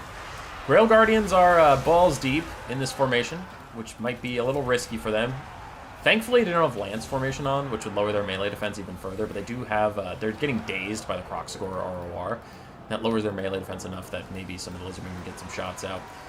I saw a regrowth for someone somewhere. It is a regrowth onto the cohort of Huatl. Okay, so it's the Sacred Crocscores, who are fighting against the Grail Guardians, who are fighting against Lewin. The Grail Guardians are taking a lot of damage, especially as that Blood Statue of the Spite continues to tax them on their way out. They're really not enjoying it. All 5 Archers of Bretonnia still have a lot of ammo. 2 of them need to be brought back to the fight, one of which is about to rout from the Ancient Salamanders. Now the Ancient Salamanders are out in the middle of nowhere, and the Hippogriff Knights kind of do the, 1 in the hand is worth 2 in the bush. They do the 2 in the bush as 1 goes after the Ancient Salamanders, the rest go after the Salon Mage Priest, but they get dragged back into those spears. Lizardmen are slowly getting through the Peasant Tide, though they're not getting through it for free. They lost one of their Saurus Spears is running away. The Legion of Chakwa also wasn't looking too good. There they are, way back there. They're doing okay. What is that random snowball animation? Don't know. Snowfall. Oh, that one! I don't know. This spot right here was getting an awful lot of weather. Anyway, Banishment was dodged by the Peasants, and then it kind of went the wrong way. Ancient Salamander still running away from Lewin. Man, we love Snowfall in this just one specific region. Salamander's still trying to get some heals up. It is firing into the Bretonnian peasants where it gets time, but the Hippogriff Knights and Lewin are not about to let them sleep at night. And those Grail Guardians have felt better. That is one thing that's going well for the Lizardmen, is that the Grail Guardians are not enjoying their lives. Another Blood Statue despite continues to just kill them off. And if they lose models, it is permanent. These aren't the undead. Despite all their healing, these aren't the undead. They can't get models back. It's a French spell, I tell you. Probably is. Brett could have brought fire arrows to mess with healing. Though that's a good bit of micro. Yeah. Maybe wasn't expecting the Saurus Blob. Could have been expecting maybe the Dread Saurian. That's quite common in this matchup, honestly. But still, the poison arrows are doing alright. There was another regrowth somewhere. I thought I just saw it, but now there's an Earthblood for the Cohort of Waddle. One of our Salamanders is still ducking, diving, dipping, dodging, ducking around through all these Star Chamber Guardians and stuff. As Lewin just piles straight into those halberds, he will take decent damage from them. He'll want to get out of here soon. So how are those Grail Knights doing? Grail Guardians still not doing great. How many Blood Statues does Spite Steal left? 1? Okay. He's probably going to use it on the Grail Guardians again. It's not that effective versus the Royal Hippogriff Knights, and you really want to focus down the Grail Guardians while they're nice and low. Archer's still firing into just all of these healing up lizards. As this is the exciting gameplay of the current super meta factions, are the ones that have a ton of fucking healing.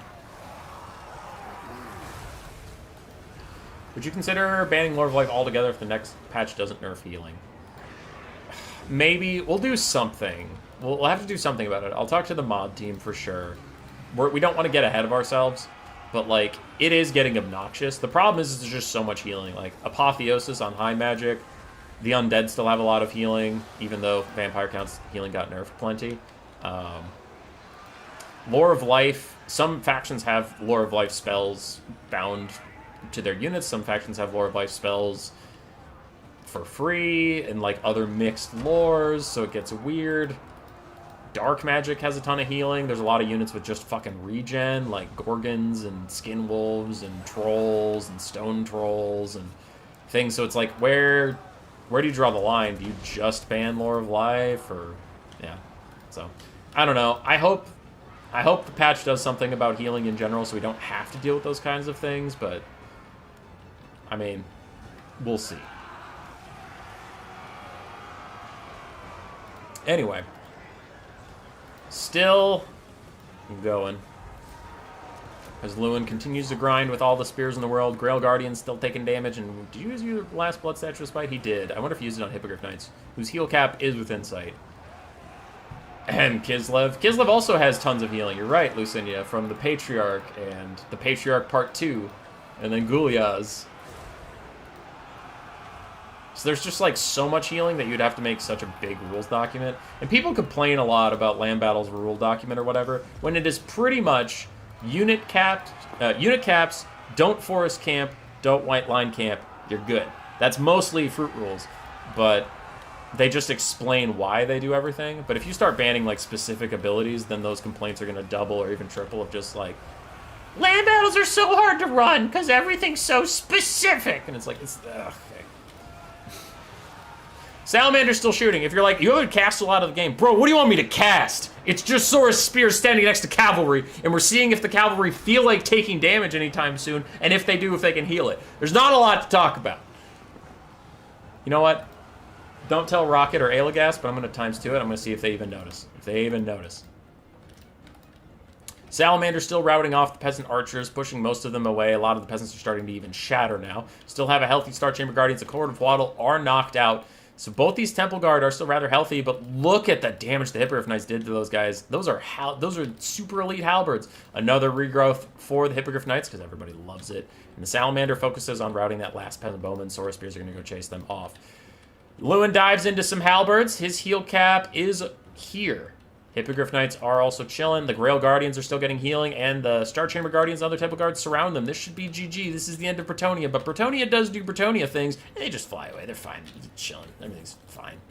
Lizardmen falling behind in the balance of power. Halberds continue to fight it out. Boop, boop, boop. Boop, boop, boop. Boop, boop, boop. Lewin goes after the Life Salon, knocking him around, pushing him around a bit. All of this fighting on halberds. The Hippogriff Knights are taking a lot of damage despite all the healing they've gotten. The Star Chamber Guardians are still chilling. These other Temple Guard, they are not ITP. They do tear out away from Lewin, but they almost kill the Grail Guardians in the process, though the Life Salon also routes. Star Chamber Guardians at half HP. Their leadership is dipping. Balance of power tips, and Bretonnia wins.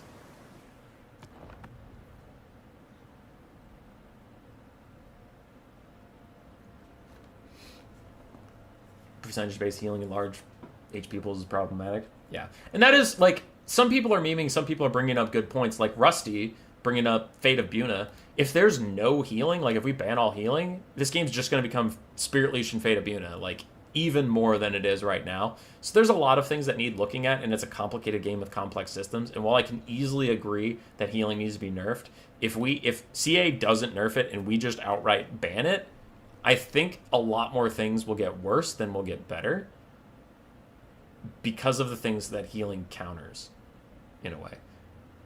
But I think if healing gets nerfed, so we don't have to remove it entirely, you can still have some counterplay with some things. But, yeah. Last game, kind of disappointing. It's just a Saurus box versus Bretonnia. It is what it is, I guess. Hippogriff Knights, wow, 3,400 value. Fucking cool unit, guys. Grail Guardians did great. Lewin did great. The Peasants did their best, but they don't really matter here. And that's that. On the other side, Court of Waddle did well. Temple Guard both did amazing. Saurus Spears honestly did less good than you would expect. They didn't quite pay for themselves. Like, one did, but that's about it. Ancient Sallies did okay. Life Salon did fantastic. GG. GG. So, Lizardmen knocked out. Bretonnia advances on to the finals. We have Bretonnia and Dwarves. I did expect Bretonnia here. I did not expect Dwarves. The other side, the left-hand bracket. We'll stream that Friday. If you're wondering what time, it is already scheduled on the YouTube channel. So just go to the YouTube channel, look at upcoming live streams, and it's there. You can have a little countdown for whatever time zone you are in. We have half the factions still remaining. We have Khorne, Demons of Chaos, Grand Cathay, Kislev, Lizardmen, High Elves, Vampire Counts, Empire, Ogre Kingdoms, Warriors of Chaos, Chaos Dwarves, Wood Elves, Dark Elves, Greenskins, Skaven, and the Vampire Coast. Do hope to see you all there, and once again, I cannot say it enough, we will be doing the finals top 4 live on Sunday. We'll have Gotrek Starbreaker versus Elagast, Blank versus Blank, and then a finals best of 3. Should be a very quick, exciting stream live, hopefully as little lag as possible, especially in the Bretonnia versus Dwarf game. I would not look forward to those two factions fighting in a long, drawn-out game while it's also lagging. That would be horrendous. That would be the worst thing I've ever seen. But, yeah, I'll catch you all on that second stream. Yes, that's all I had to say. I have nothing more. Leave. Depart.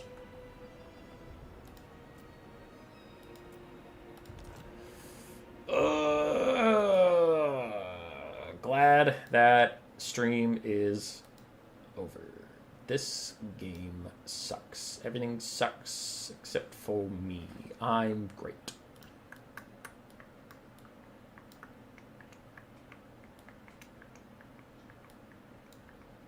Skaven. Yay. How did this go again? Because Khorne got there. And this will be, they did this. And then they also did this. And Khorne had a good day. Good job, Khorne. I'm gonna leave that Skaven thing there. What are they gonna do? Fire me? Good luck.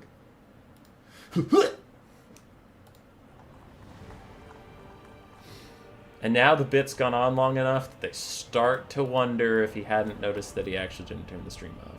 Because at first, it was obvious it was a bit, but then it goes on for long enough that you start to wonder. But now that I've said it's a bit, you know it's a bit, and you know that it's over. So yeah, take that. No, I'm gonna check chat one more time, then I'll get going.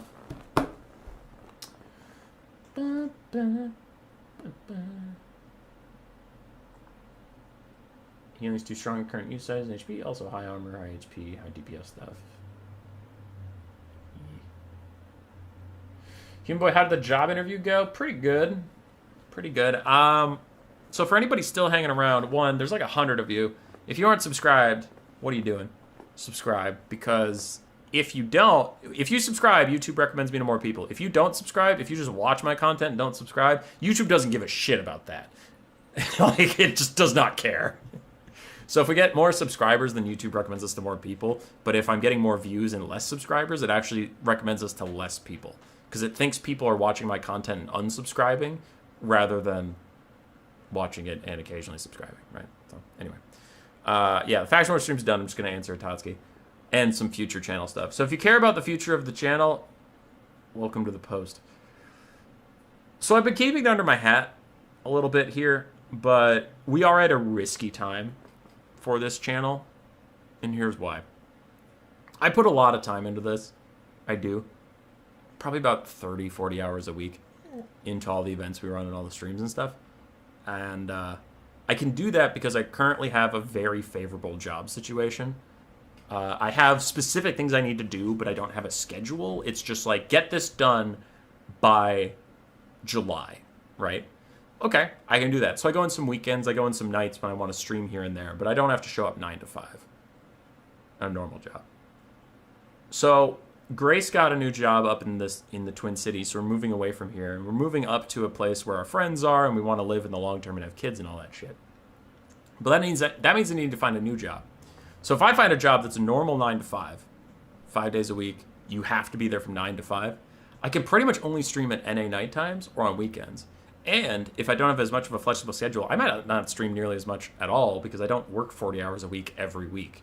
Like this week, I'm only going to be in the office 28 hours.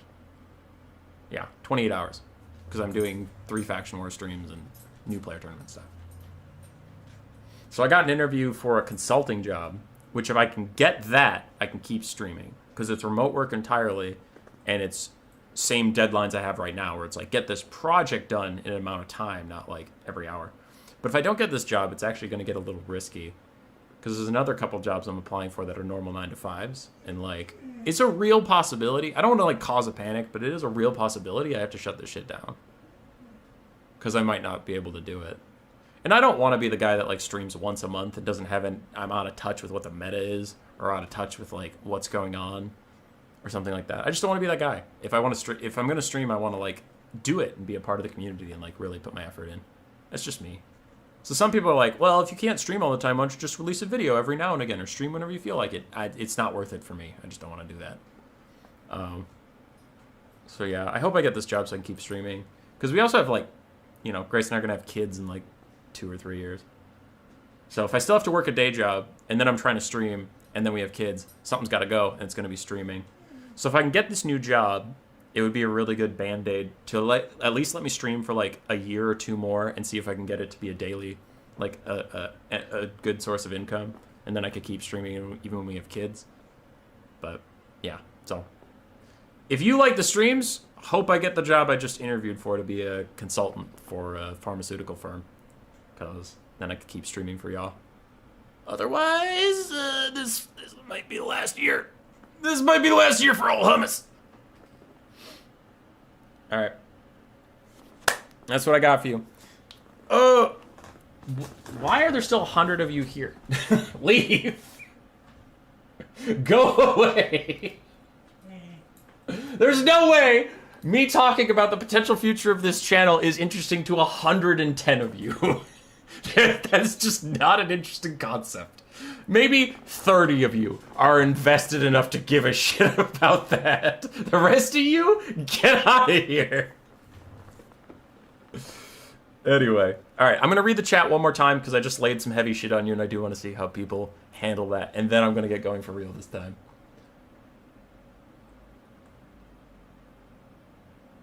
But the job interview went really good.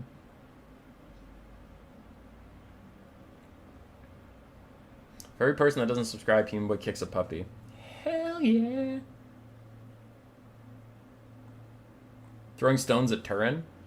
Nah, dude, Turin can stream full-time. Like, Turin is in the place that I'm hoping I can get to where like you can turn streaming into your job because streaming is his job. My problem is I can't like because I guess I haven't been super plugged into Turin. Did he get a different full-time job? Because I thought streaming was his source of income, which like is great for him. I'd love to get to that point, but for now I work a normal job to like keep the lights on, and then I stream and try and grow the community and that shit.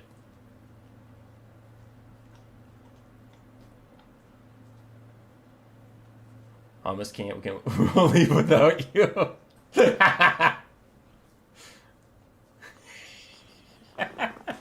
Thanks.